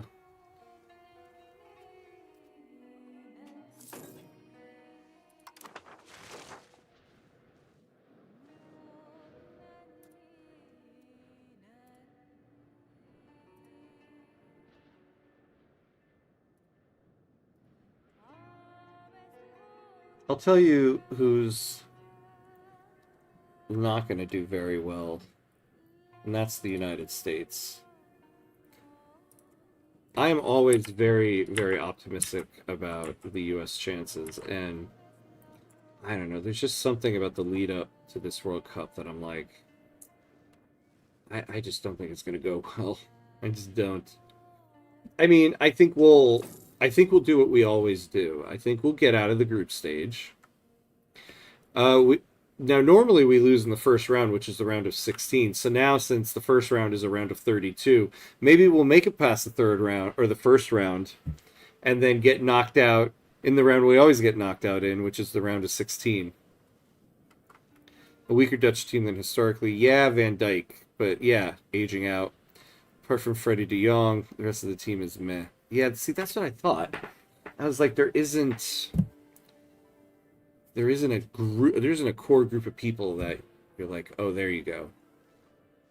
I mean, France still looks very strong, so I guess France would be one of the people you'll consider. Mbappe is still young, isn't he? I think he's only at like 24. And that's what happens when you win the World Cup at 18.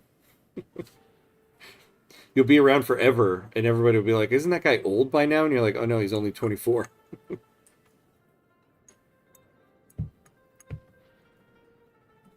Okay. We lost the insurgencies, so that's good.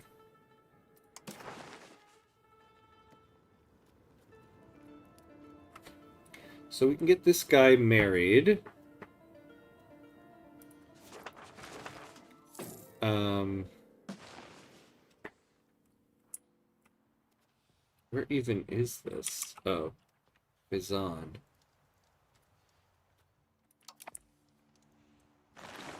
Nobody wants to marry us. What is the deal? France are the best on paper, but it just feels like this team is on a down cycle. Maybe next World Cup. Yeah. This might be the World Cup that, if that does happen, because Zinedine Zidane is just waiting for Deschamps to trip up because he wants the French coaching job so bad. The United States actually before they hired Pochettino went after Zidane, which I was actually very glad to see. I mean, I know Zidane wouldn't take it, but I'd like to see that type of ambition. Um, And Zidane turned down the U.S. and said the only coaching job he'll consider is France. Yes, Zidane is licking his lips. Yeah, exactly. He's the only French person actually hoping the French team does bad, because it means he'll finally get to coach the French team. And I'm for it. In my opinion, Zinedine Zidane is the best player to ever play the game. And I'm not biased because of the fact that he's half Algerian. Yeah, I didn't know he was considered by the U.S. He was. He was. The U.S. actually, like, it wasn't just like a rumor. It turns out they actually did reach out to him and say, are you interested in the U.S. coaching job? And he said no, and said, there's only one job I'll consider, and that's France. And I think that's fair enough. Uh, Ibn Arabi was a 12th century Andalusi scholar and mystic, regarded by many Sufis as the foremost spiritual master. His pantheistic philosophy of the unity of being viewed all of creation as a manifestation of Allah and invited worshippers to see divine beauty not merely in the traditional rituals of Islam, but in all aspects of life. Ever since, debates have raged on over the compatibility of his philosophy with scholarly interpretations of Islam, with some going so far as to label him an unbeliever. For many Sufis, on the other hand, Ibn Arabi's philosophy became the foundational principle of their religious practice. Now, we too are being asked to take sides.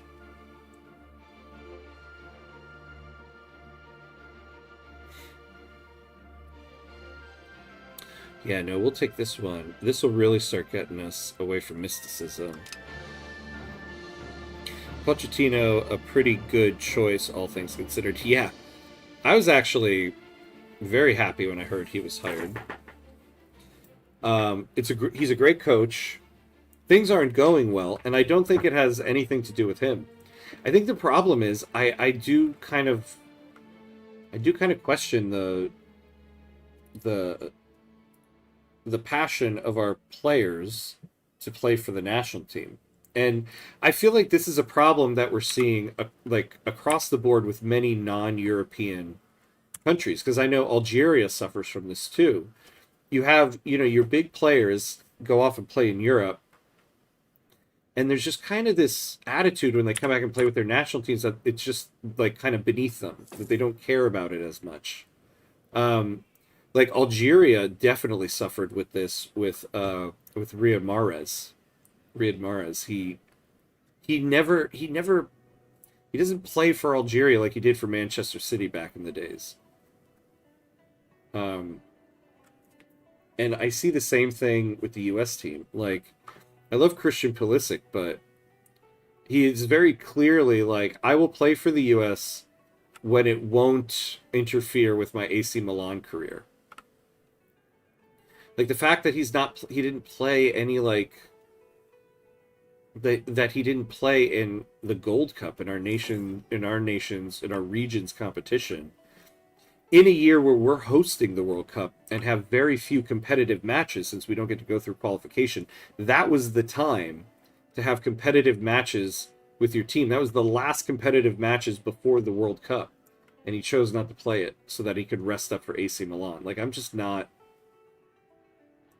I am not about that at all. And so that's a choice he made. Like, I question their passion for it. So I don't know. I'm just worried that that's going to really come to a head during the World Cup, because it's not just him. There's a few of the U.S. players like that.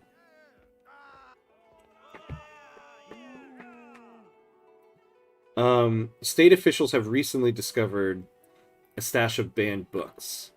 The ulama is asking us to promptly dispose of them, but these texts seem to contain knowledge that could be beneficial to the Sultanate. All right.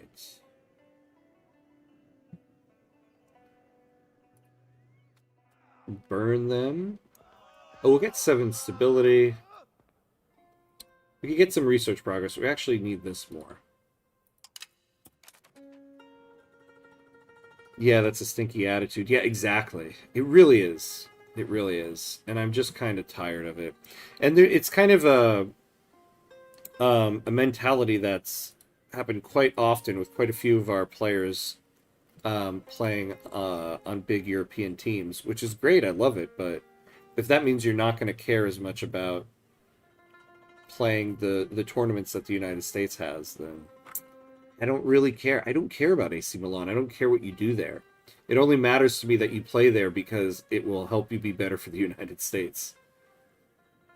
That being said, we've reached the 2-hour mark, so we're going to take a quick break, pay homage to the gods of ads, so that we don't have to watch ads during gameplay. 90 seconds, and we'll be right back.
All right, and we're back. And we are back.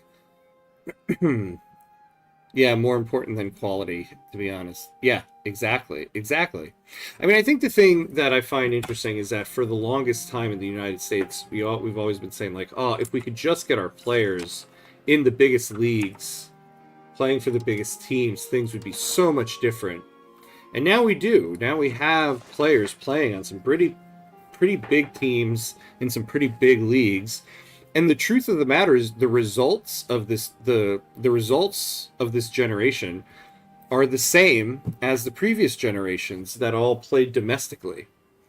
So like like we're at a point where it's like, stop telling me they are good when they're not being good. We're no longer at the point where this team has potential. You're too old now to have potential. Now is the time to be good. And getting knocked out in the round of 16 in the World Cup and failing to win the CONCACAF Nations League or the or the Gold Cup or stuff like that. Those are the same results that I've been seeing my whole life. So don't tell me, oh, if we could only get our players on the biggest teams. We have it, and it doesn't seem to be doing anything. I would rather take a bunch of players that play domestically and care about the playing for the U.S. doing the same result than the players who don't seem to care about it, just so I can be like, oh, but they play on AC Milan. I don't really care about that. If it doesn't mean anything, it doesn't mean progress for the national team.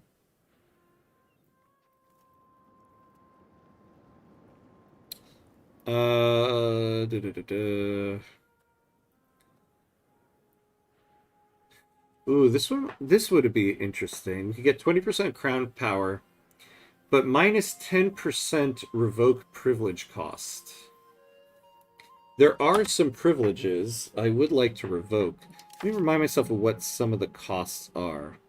This isn't oh, actually, this is one I would like to get rid of. Yeah, 10% though, so we would lose like about 4.6. So let's just round it up to say 5. 41 stability as opposed to 46. That actually wouldn't make that much of a difference. The road network.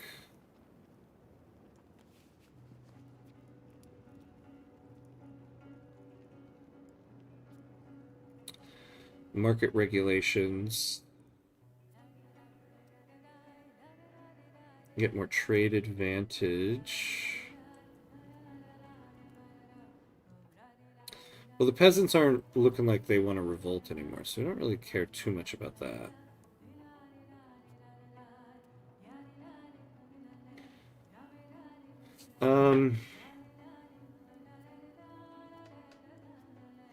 We could go for expand the gravel road. Yo, you know what we're gonna do? We're gonna go for expand the gravel road network. Make another promise, get us over 50%, and then we can change one of our laws. We'll lose 7 stability because this will probably fail. But 7 stability for a law change might be worth it. Let's see what we would want to change, though, before we actually commit to this. So we're doing that one. There was something else here I thought would be a good thing to change.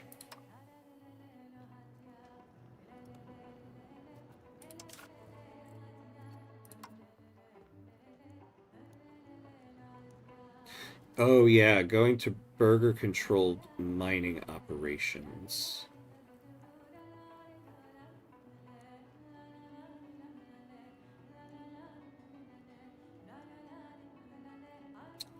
Because then we can increase progress toward capital economy and plutocracy. The burger's a little bit happier. So I think that was one of the main ones we wanted to go for. Let's take a look at what the other ones were.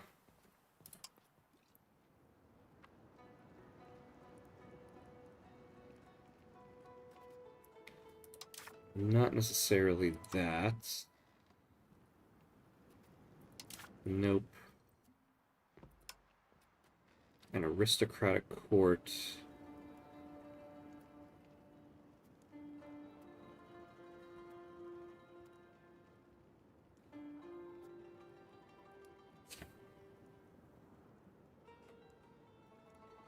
Proximity costs through land wouldn't be so bad, but not so much that, not over the other one.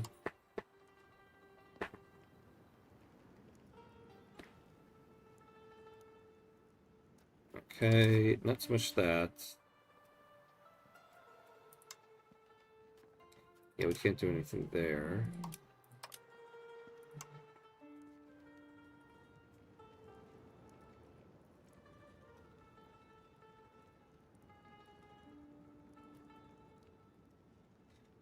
Oh, noble levies.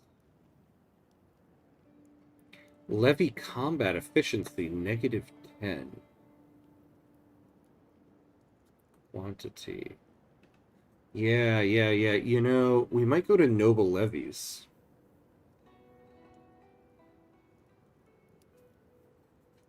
Their combat efficiency. This impacts how effective will a regiment of levies perform in combat. And it'll move us more towards quality, which I think would be better. Um, oh, yeah, yeah. We're already leaning towards quantity, but if we lean towards quality, so maintenance will go up, but morale recovery, tactics, and initiative, as opposed to less maintenance, more frontage. Hmm.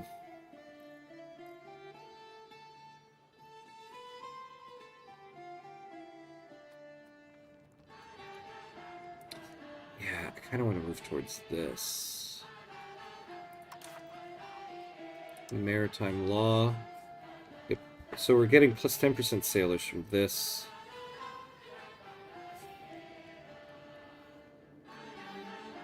Trade range, that's actually not bad.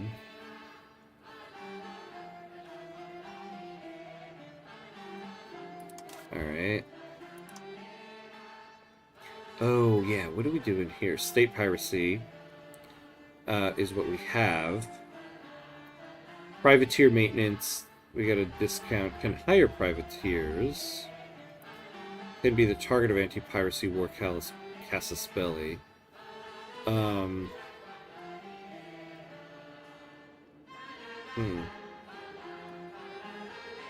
Do you support any European clubs? Yeah, I'm a Chelsea fan, so I do.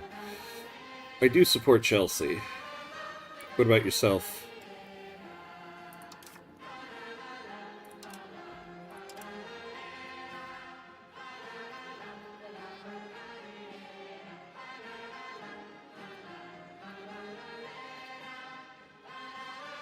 I used to be a bit of a PSG fan, like way back in the day, during the years that like Lyon was dominating the league.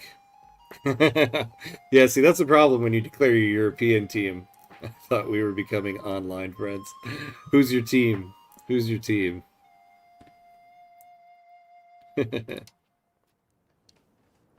Manchester United. Yeah. I was actually a bit of a Manchester United fan when I was a kid. See, the problem is, growing up in the 90s as a soccer fan in the United States, it was tough to say you were a Manchester United fan. Um, because so many people who didn't know anything about the sport, the only team they'd ever heard of was Manchester United.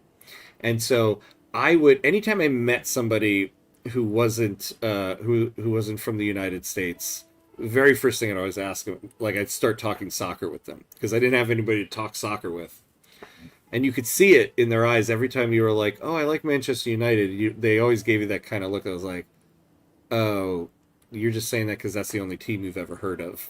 I was going to be like, "No, no, no.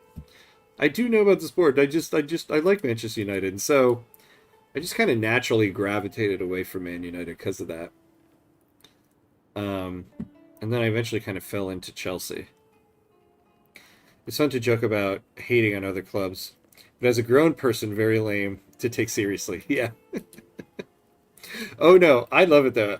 Anytime I see somebody wearing a jersey, I hate to admit it, but I do kind of judge. I'm like, hmm, they assume you're a glory hunter. Yeah, yeah, exactly. Um, and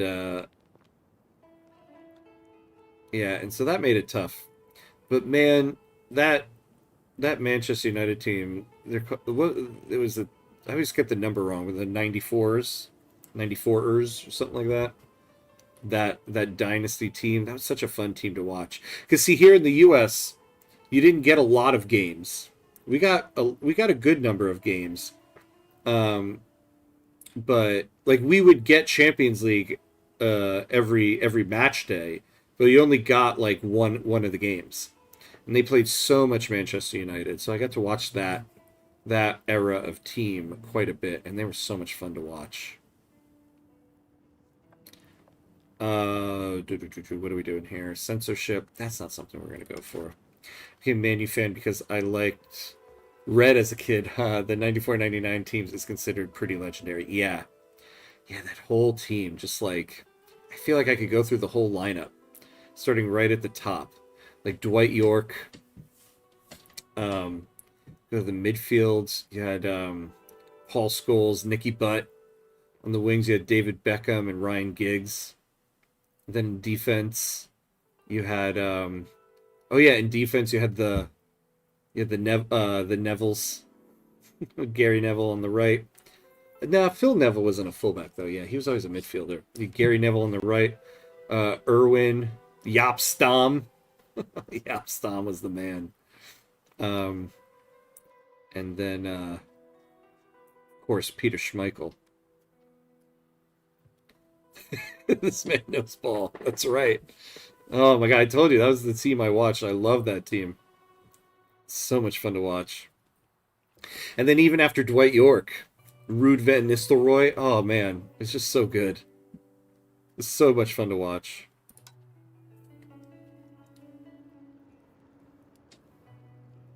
And then of course after Peter Schmeichel, you go to Fabian Barthez, and then you took from my real team, the Metro Stars, our beloved Tim Howard. He went from my team to Manchester United, which I took as a big point of pride, even though it was sad to see him go.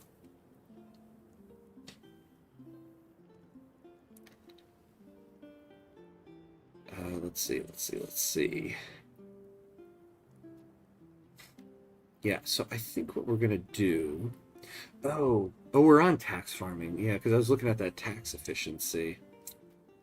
I don't think we'll go for any of that. Love some Tim Howard. He came too early. Yeah, transformed into a very solid PL goalkeeper. Yeah. His Everton days. Just classic. He's an absolute legend for my club. We were the Metro Stars when he left, and then we became the New York Red Bulls. But he's an absolute legend here because he's also a local guy. Grew up in New Jersey, and then of course became one of the best goalies for the national team ever. But man, Tim Howard is the man. All right, so I think the one we'll settle on is, which one was it? Yeah, the Burger-controlled mining operations. I think that's what we're going to do. So what we're going to do is we'll go with expand the gravel road network. Yeah, look at that. Puts us there. We're going to ask for a law change. Here we go.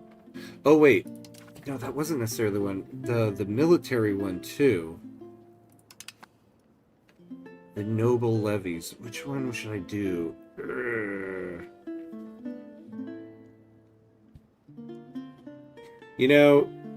I'll be happy I did this when somebody attacks me. I'll go with this first.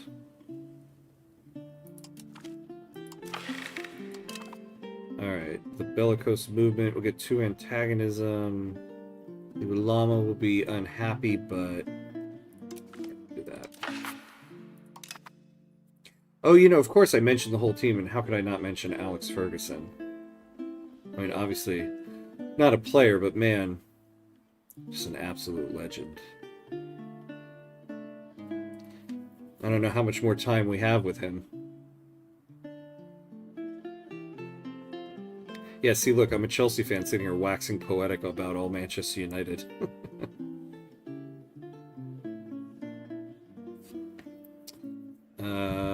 We won't take this one.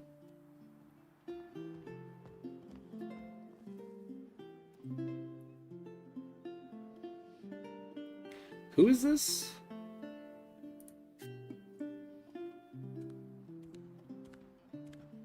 Wait, who are these guys? When did you jump to Chelsea? Feel free to know if you're tired of football chat. I'm never tired of football chat. Oh my god. You have no idea. I will talk football all day, all night. See, because I was so like I don't know if I can really declare myself for Manchester United. I never really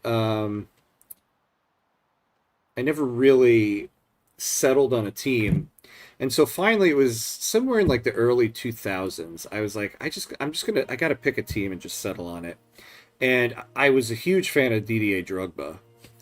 I absolutely loved watching Didier Drogba play. So that's when I kind of settled on Chelsea, those Drogba days. He's just so fantastic to watch.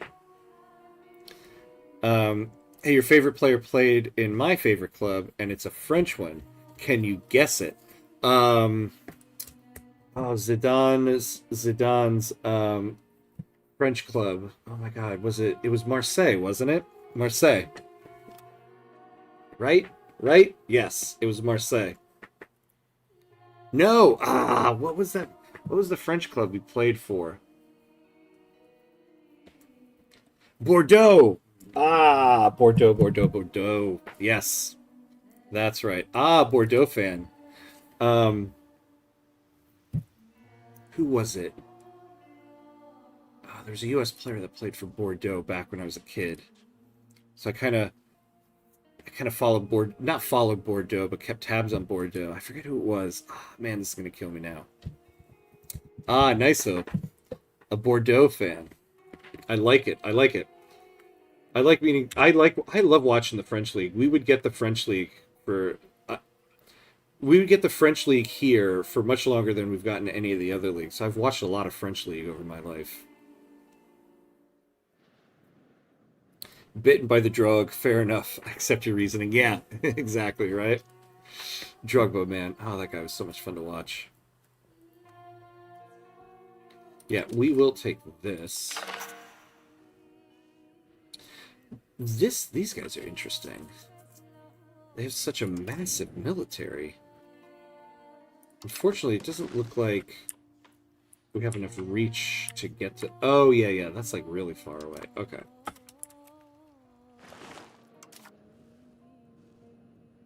Hey, J-Makers, what's up, my friend? Good to see you. Good to see you. How are you?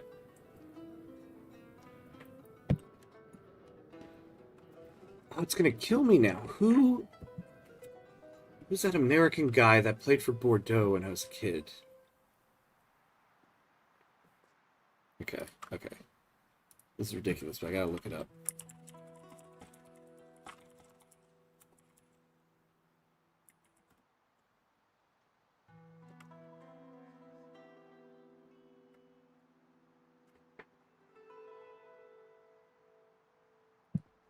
No, I'm not recognizing.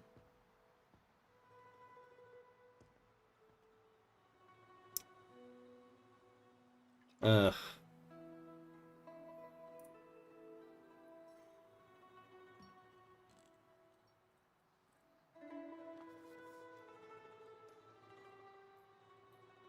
I don't know. This is gonna kill me. I'll probably remember it once the stream is done. Oh, that's right. Wait, no, not well. Bocanegra, yes, that's right. But I said yes, that's right because I forgot it was Bocanegra. I thought it was somebody when I was a kid. Bocanegra was when I was a little bit older, but that's right. Bocanegra did play for Bordeaux.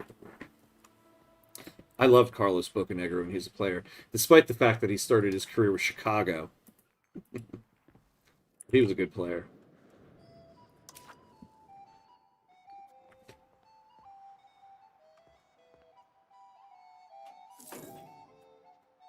But you can consider me anti-Leon because of those years where they just dominated the league. I was so over it. Oh no, we are not going to lower your taxes, clergy. No, it wasn't Bordeaux. Oh yeah, it was in Saint Etienne. Dreaded AI summary. Yeah, I thought he played for somebody in France. Couldn't remember who though. Yeah, the Bordeaux thing I think is coming. Oh, you know who I think I'm thinking of? I was wrong. It wasn't Bordeaux. I was thinking of David Regie. He played for Metz. I don't know why I was thinking of Bordeaux. I thought he played for Bordeaux. That's what it was. Sorry. False alarm. Um, I think we'll take this just to give this law a fighting chance. We'll lose some prestige. I'd rather not lose the prestige. I think maybe we'll let this be what it is. Alright. Oh, we have plenty of money now. So we're going to build this.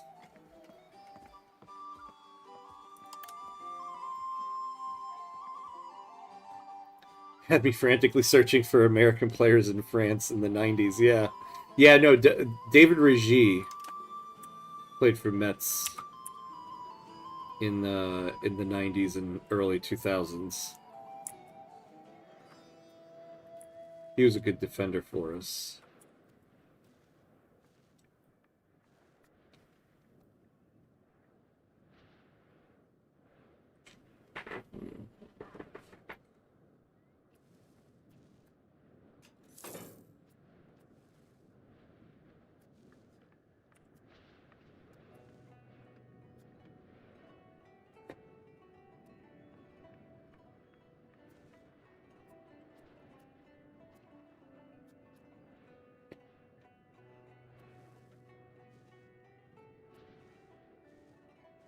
Let's see what we got going on here.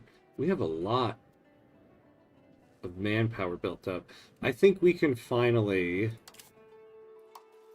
build our camp followers.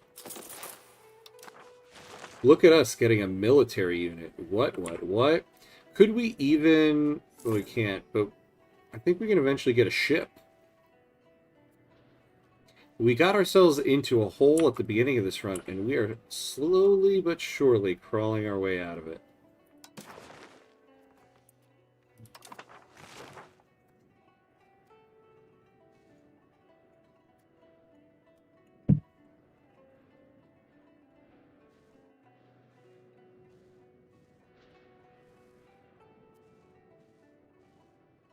How does this game represent Algerian history for you? I mean, this far back for Algerian history, I don't know enough about it. My breadth of Algerian history is more so with like the revolution. Mostly starting with the revolution, so mostly like mid 20th century history. We failed it. All right. So one thing I like about this is I'm kind of learning a little bit about where we started and everything.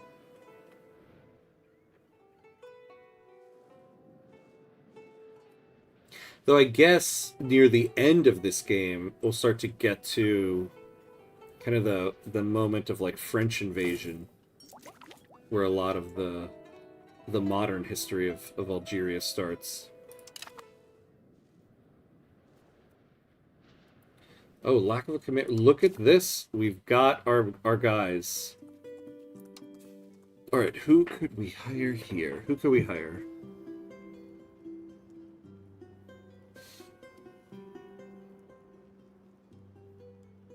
So these guys are doing the cabinet.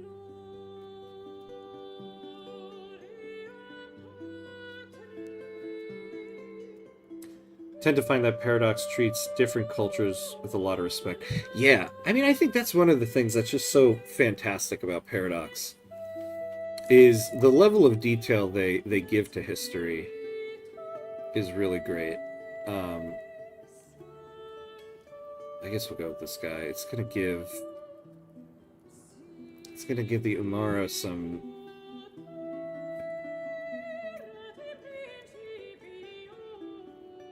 See, if we gave this guy command, we would get a little bit more crown power. The level of detail they give to history is really great, you know? Because there's a lot of games that don't really do enough justice to history.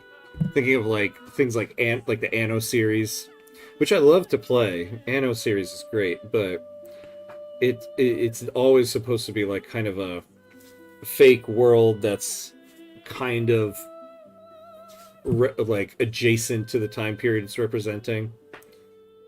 So how much detail they give to history here, I feel like, is kind of what makes the game so much fun. Since our advisors started influencing the trade developments in Tlemcen, internal trade has been strengthened by the cost of curtailed imports and increased state regulation. While the advisors' decisions to improve infrastructure have been appreciated, recent suggestions have caused many influential people to question their philosophy. Detractors argue that the Sultan is taking their advisors' advice too readily, and that we should look for mutually beneficial deals with other nations rather than seeking to dominate every area of trade.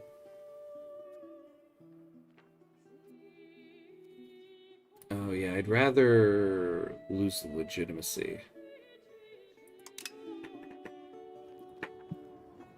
So, I wonder if I can move this guy off of...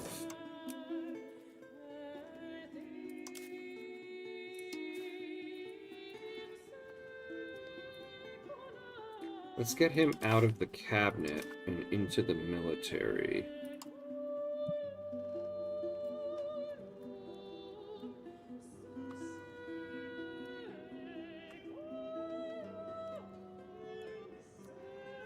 Wait, what happened? He had a 100 military ability a second ago. Okay. Guess maybe I was looking at him. Oh, wait, that's right. No. I want to put him there because he's part of the crown. Ah, whatever. We'll just do this guy.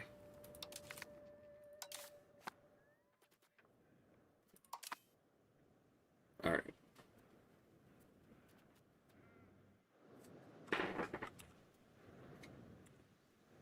That's the thing, too. These games would be so good to teach history if it wasn't for the fact that it takes you 1,000 hours to learn how to play the game. Unlike back in the day when we were playing the Oregon Trail. It could take you all of 5 minutes to kind of get the hang of the game.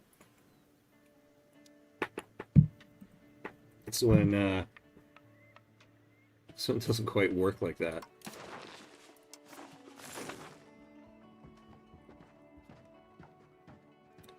All right.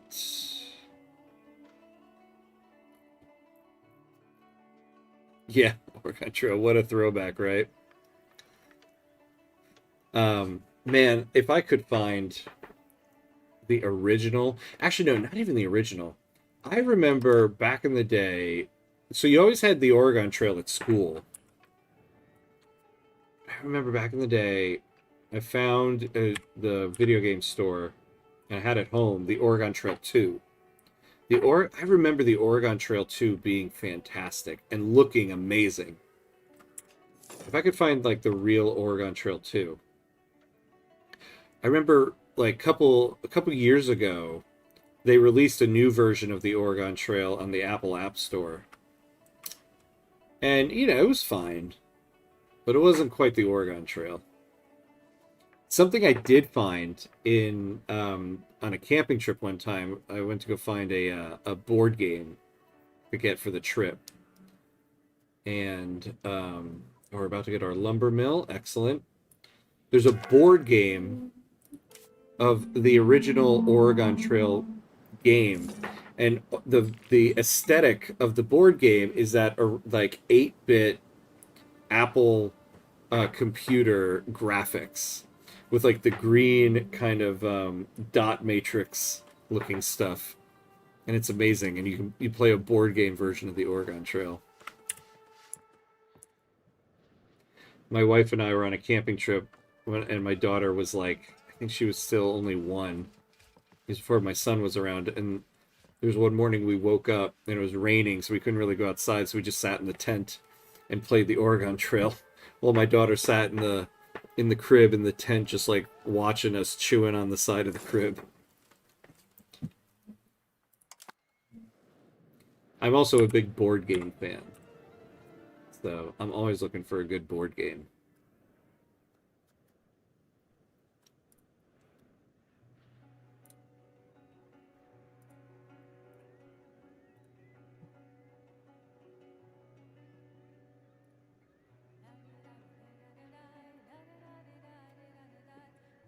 All right. We got a little bit more money.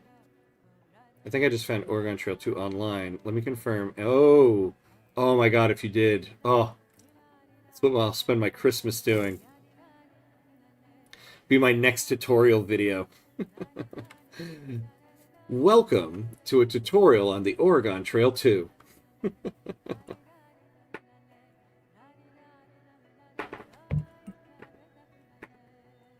Everyone will be like, what the hell happened to Han?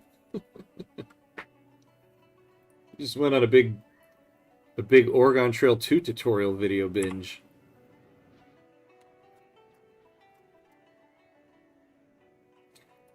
Let's take a look now if we've made any bit of a dent in the price of lumber. I guess kind of. We've cut down on how much the burgers are importing.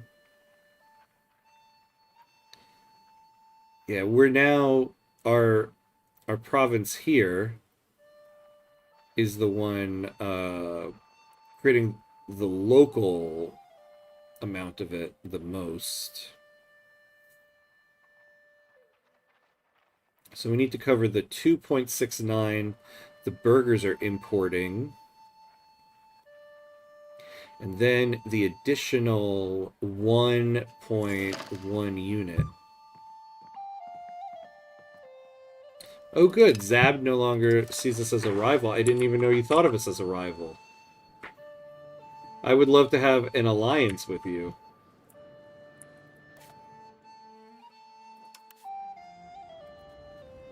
I'm not in education, but I think we're missing a trick by not integrating games like this into curriculums more. Yeah, because remember, like, back in the day, like, we got to play the Oregon Trail in school, and it kind of, like, taught you something, right?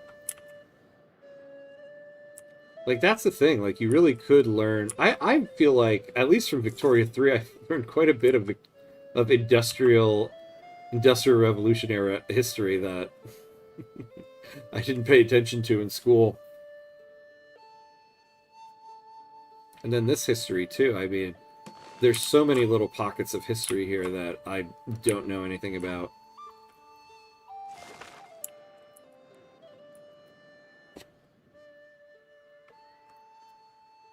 I think the thing that games like this, that gaming can do on an educational level, is it makes you understand the decisions people made. You know, it's easy to look at history and be like, well, why did they do that? You know? But then when you're suddenly having to play a game and make a decision and see like, well, here's the consequences of this, here's the consequences of that, what consequence are you able to live with? I think that kind of hammers home the hit, or puts the history in a different context, or in a clearer context.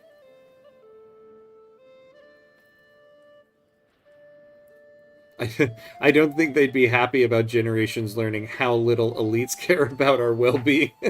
Yeah, that's a good point. That's part of the problem.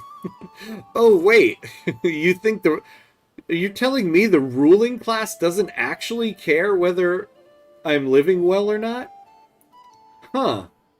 Let's change that. Oh no, turn the game off. That's enough gaming for you.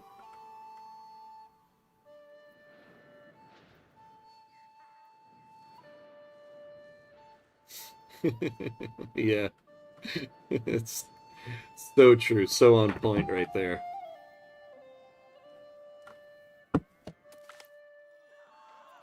Oh no, the second temporary insanity for Sultan Hamcuts II.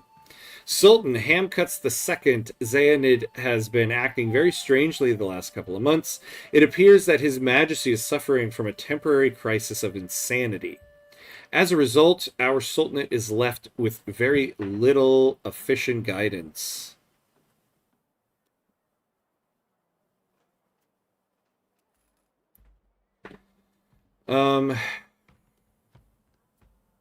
Let's see what we're getting from him.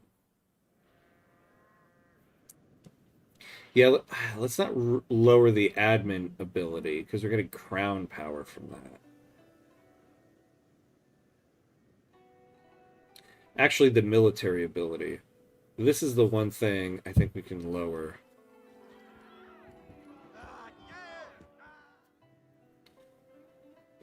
So we'll lose 30 of that, and then just 10 of the others.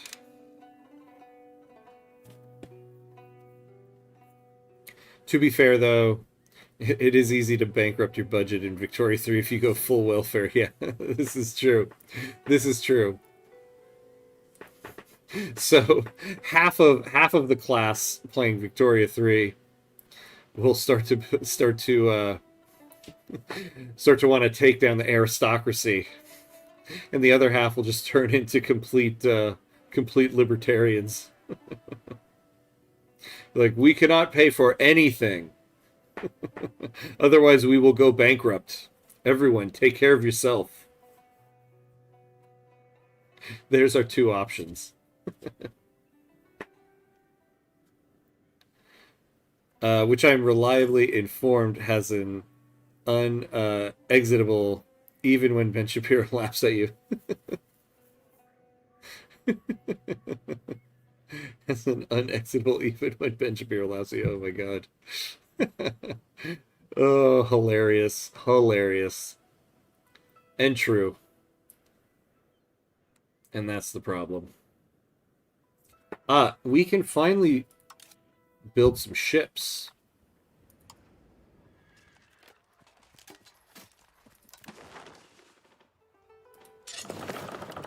Oh my god, we're gonna get a ship.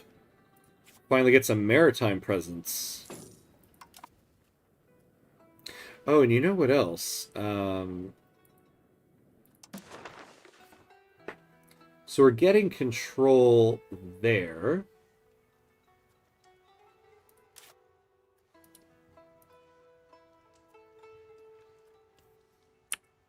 So we should station a troop over here, because that will increase maximum control there. Maximum control right now is at 22.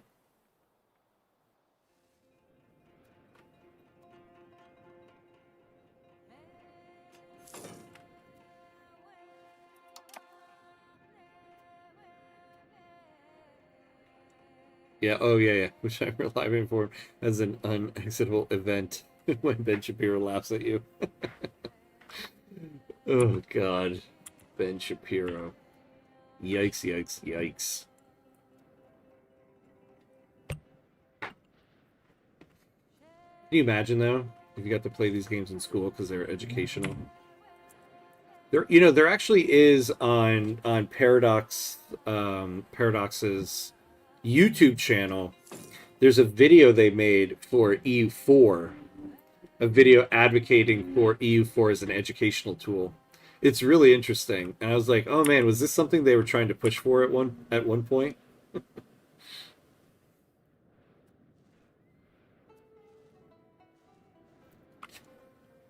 Then I really would try to like teach a class in my college, be like, Victoria 3 101. Intro to Victoria 3. And if you get top GDP with full welfare, you get one where Mark slash Shapiro starts crying. That would be an achievement I would go for. Oh my god. Oh, but only if they created like an animation of it. Or at least, you get a framed copy of the achievement icon. That's what you deserve for that one. I can only imagine what the art department would come up with for that achievement icon.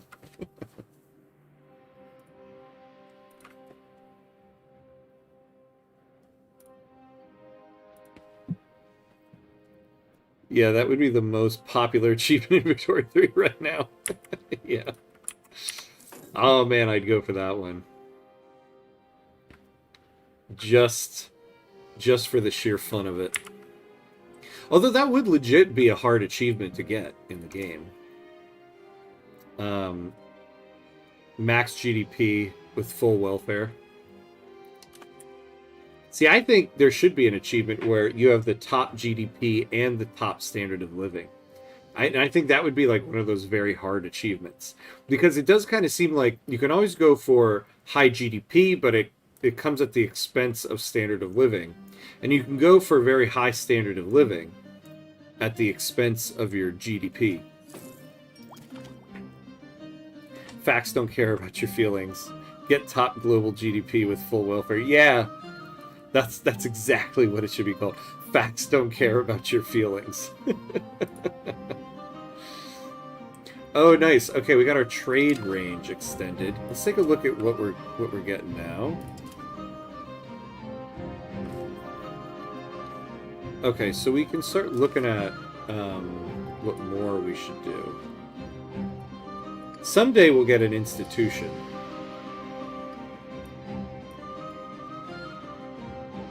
Someday.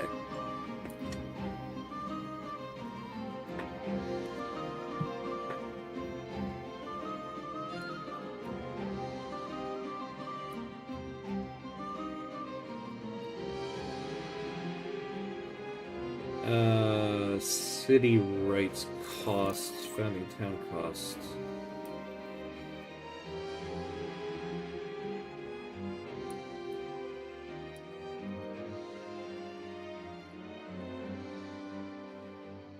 Maybe we'll go down this way.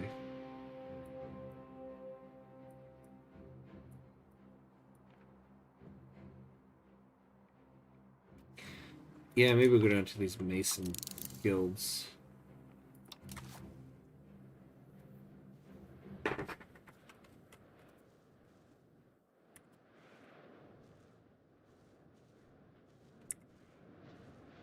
I think the next thing we build, we're just going to go for... What would be like one of the most profitable ones? Yeah, maybe like a tooling workshop.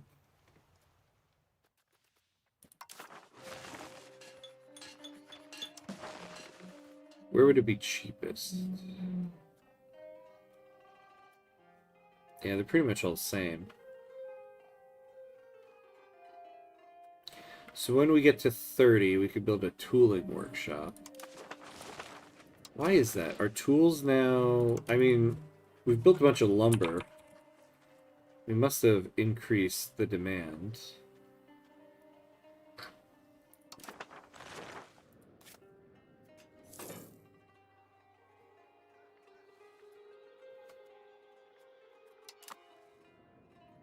Hey, Laplace, good morning, my friend. Good morning. How are you? Good to see you, as always.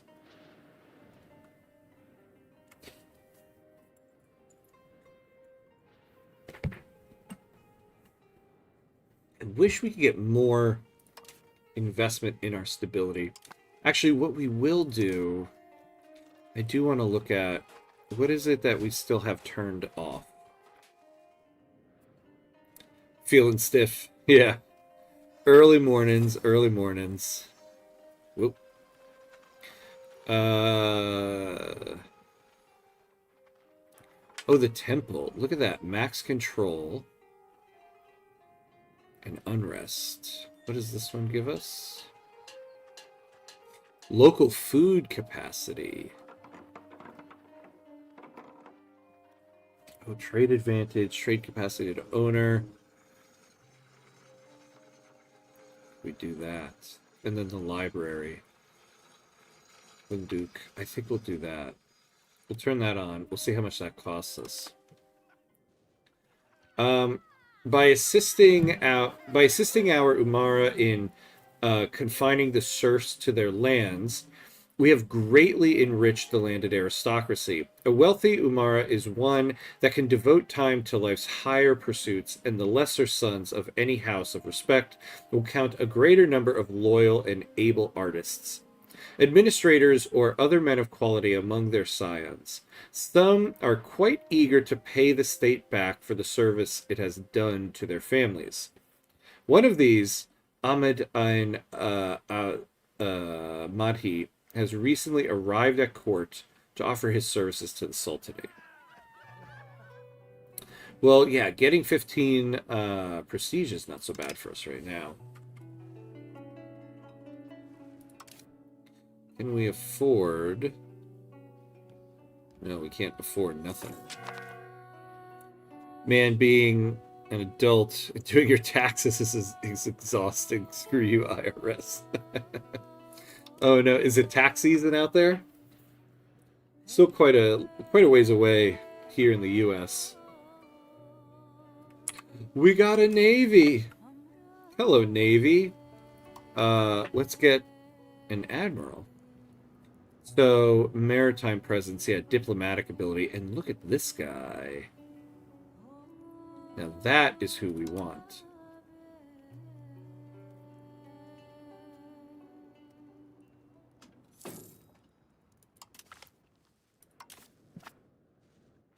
Also, how come I have only one child?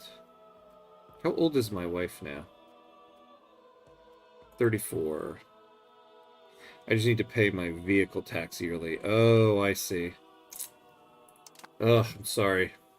Paying taxes is always a tough one. I mean, I'm glad we have the taxes because they go towards stuff to help the community, but it still sucks to pay. Yeah, look, so those are only camp followers, only getting 0.06.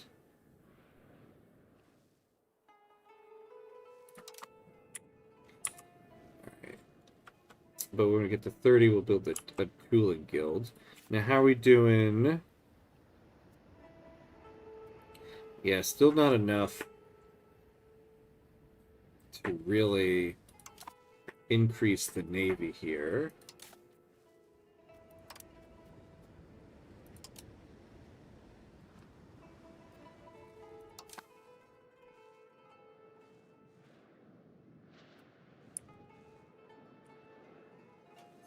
But we're getting there. We're getting there. Maybe we do now do this pilgrimage.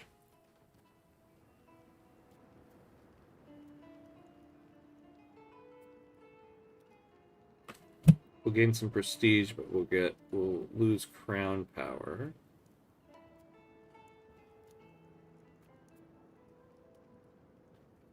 Yeah, no, maybe not then. Maybe we won't do that.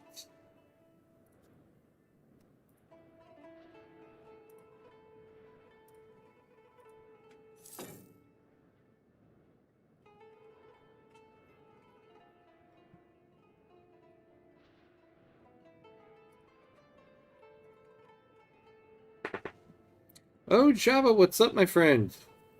I'm doing good. How are you? Welcome back. Welcome back. Good to see you, as always. I just remembered something. Generalist was doing Granada, saying he plans to do Catholic Alandulis. Oh my god. I would love to see that. That's good. That'll be a good one.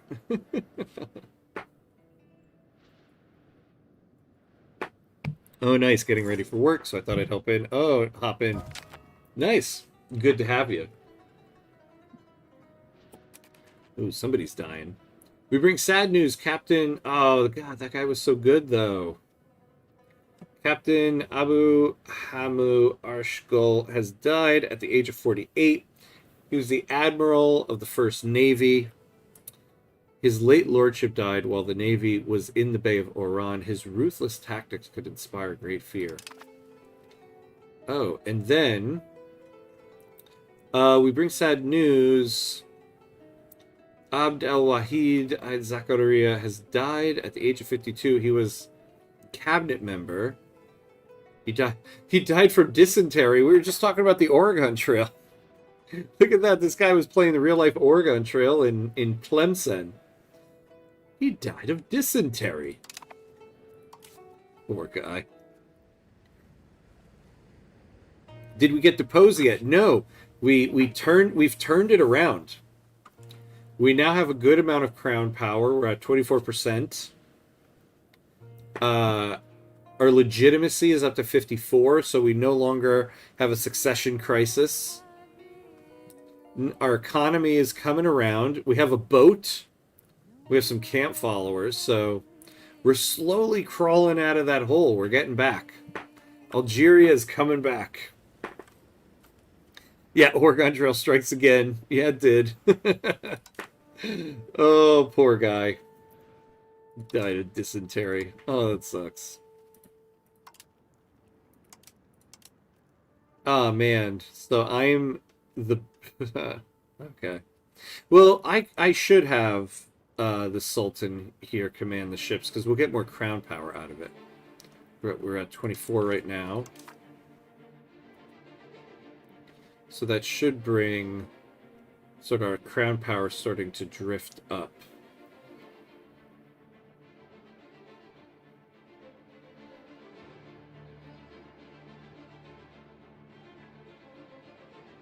Or maybe not. Yeah, and then we also lost a cabinet member.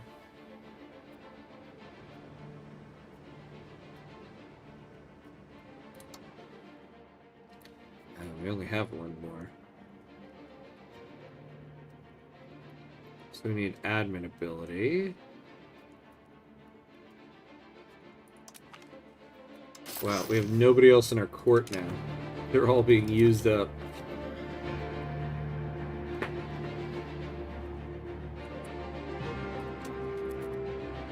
I figured something out about control that can help. If you keep army or navy maintenance up during peacetime, yeah, you can steer where you want control to be easier to have on locations. Yeah, I do know, like, navy maintenance, if you keep this up, you get more maritime presence.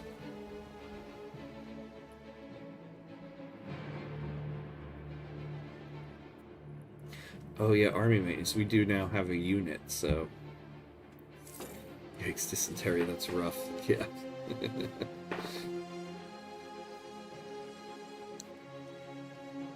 Although, wait, you can steer where you want control to be easier. Yeah, do you mean because, like we're doing here, we're placing an army on a location, and that's helping us bring up our maximum control.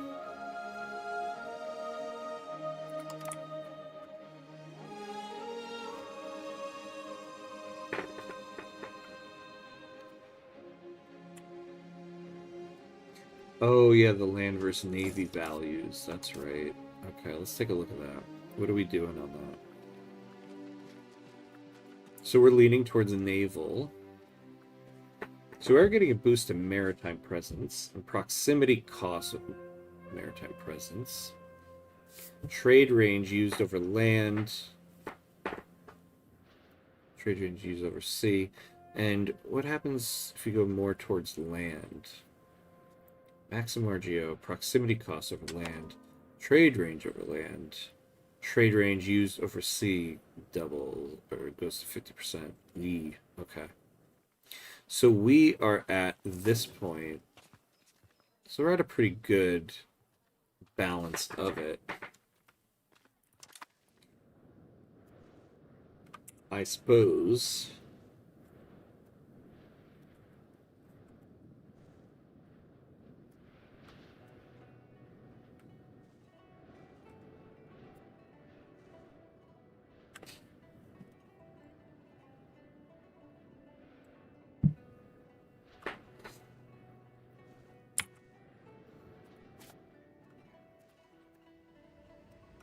All right, we're increasing a little bit here.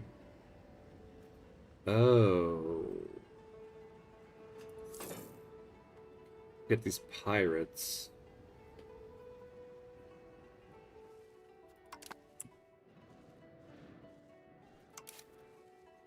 Now...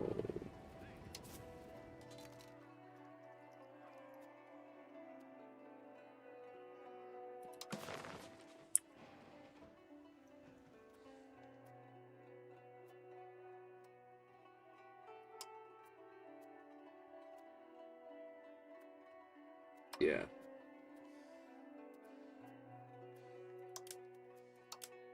Yeah, increase maritime presence in those.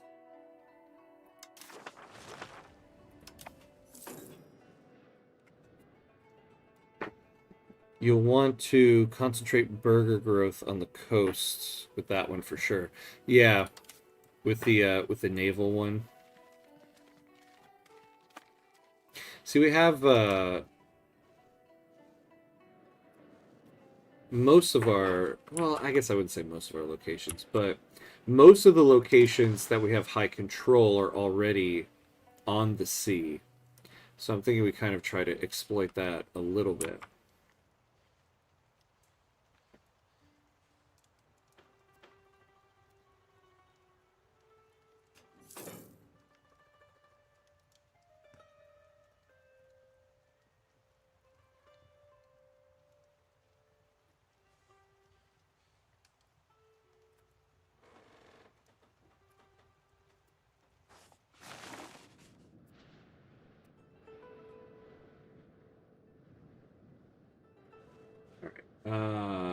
Let's see, what do we have here? So we can build that tooling guild. Yeah, it seems like that would be the most beneficial if we built it in Tlemcen. So let's build it there. The privileges of the Umara have been under continuous assault as Sultan Hamkuts II has attempted to centralize more and more control. The Umara have finally lost their patience and are demanding that they are given back what they believe is rightfully theirs.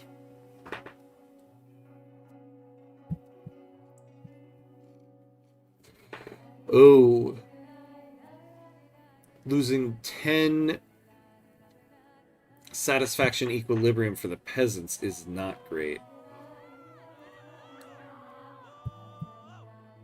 So the Umara will lose 20 estate satisfaction, but that will go back up, as opposed to this where we're losing satisfaction equilibrium.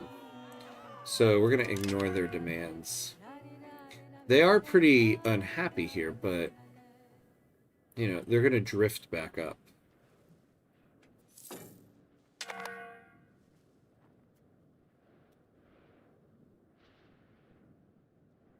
Yeah, the Umara insurgents. Those will go away eventually, though. What are these Tunisian patriots, though?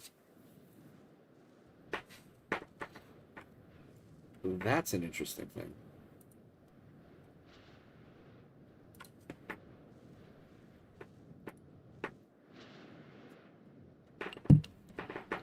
So, next, I would really like to get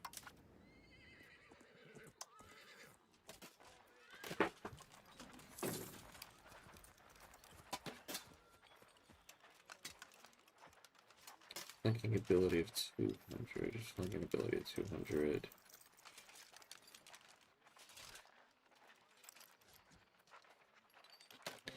Yeah, the horsemen here, I really love that initiative that they have. So I'd love to get 2 of these guys. Although, ooh, why is our budget so bad now?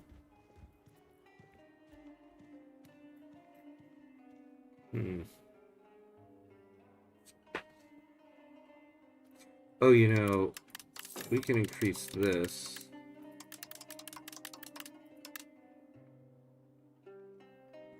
I forgot we were still on that. Because we were trying to get rid of our inflation, and we did, and I forgot to put it back. Alright.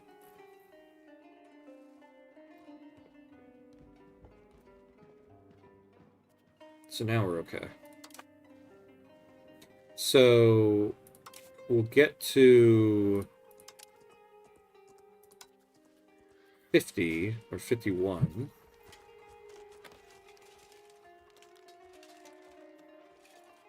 And then we'll build a cavalry unit.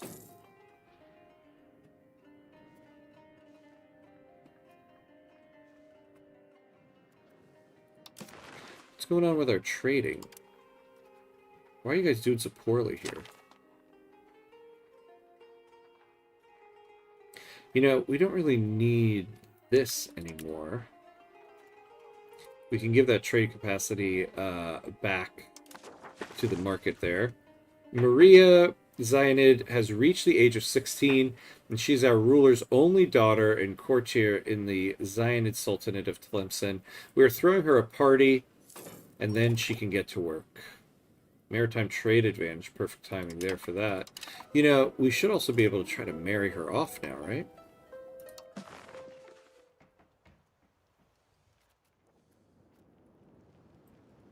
Oh, in Egypt would be nice.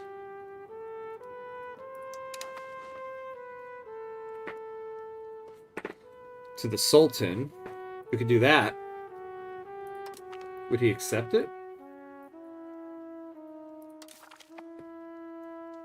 Our proposal to marry Maria Zainid with Sultan Ravil Baria was accepted. They are now legally married, and this will hopefully benefit both our nations immensely. Excellent. It's a sweet 16 party, and you shipped her off right away. That's right. Oh, congratulations on your party.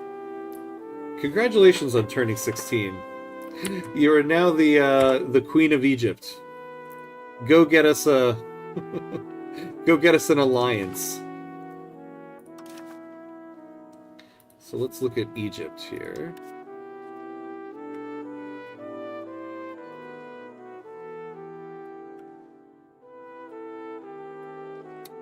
Damn, they still...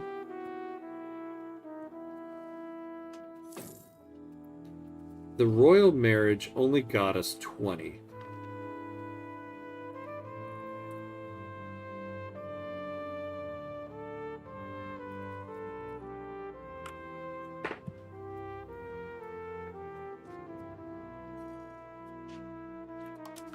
Let's profess our trust.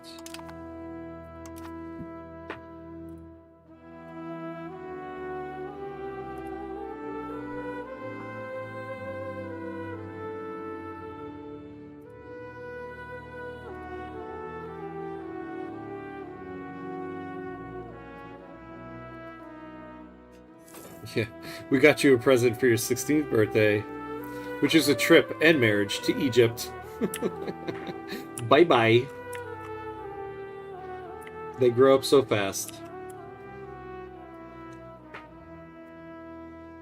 Alright, I'm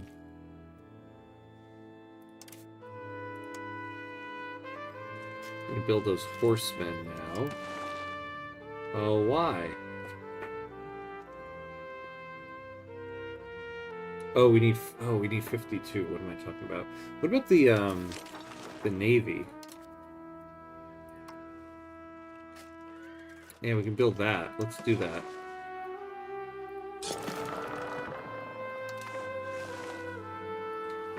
Trade over large distances can be risky if profitable. The weather, brigands, and pirates remain a threat on land as well as on the water. Normally, the burghers can cope with a certain amount of mishaps, and they have their own ways to protect themselves and ensure their cargo. Lately, however, things have been going badly for a large number of merchant families, and some are on the brink of bankruptcy. It may be prudent to offer some financial compensation to get them back on their feet.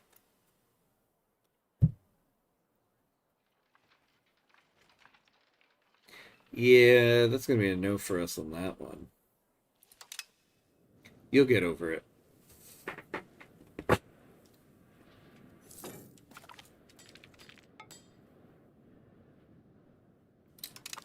Yeah, we still don't have an ally with anybody. Ah, well, we can form a defensive league with Zab if we had... Oh, that's right. They're a subject, though.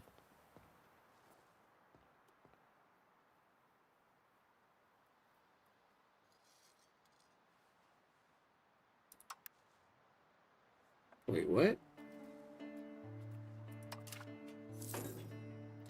Oh, that's their subject. Yeah, yeah. So they're a subject of Tunis. Erg. Erg. So I say to that, I say erg.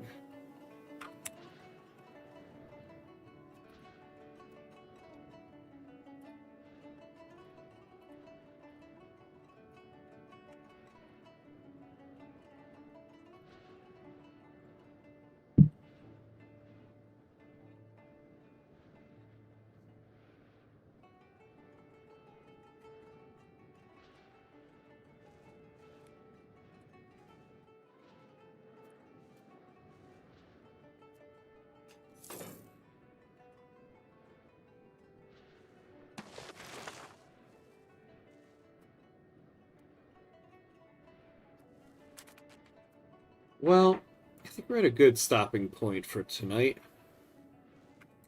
We've kind of reached the end of our episode for tonight. I think we had another good session here with Tlemcen. We're slowly getting back to action here. We've got a military, we've got a navy. That's a good change. Yeah, thank you, Outer Signal. Always good chatting with you, my friend. Jabba, it's good to see you as always, as always. But yeah, this is a good one here. We did some good progress. So let's see. I will be back on tomorrow night for some more Friday Night Frostpunk and Frostpunk 2. That'll be the last stream before the Christmas break. So we'll be picking up where we left off last week, actually. So we'll be doing some Frostpunk 2 tomorrow night. But yeah, other than that, I think that'll be it for tonight. Thank you everybody for watching and hanging out and chatting. I appreciate it as always. Good, we had some good football chat. Always appreciated. Yeah, I will see you tomorrow, my friend. I will see you tomorrow. And hopefully I'll see everybody else tomorrow as well. But yeah, that's going to be it for tonight. So thank you for watching. And as always, be awesome. I'll see you later, everybody.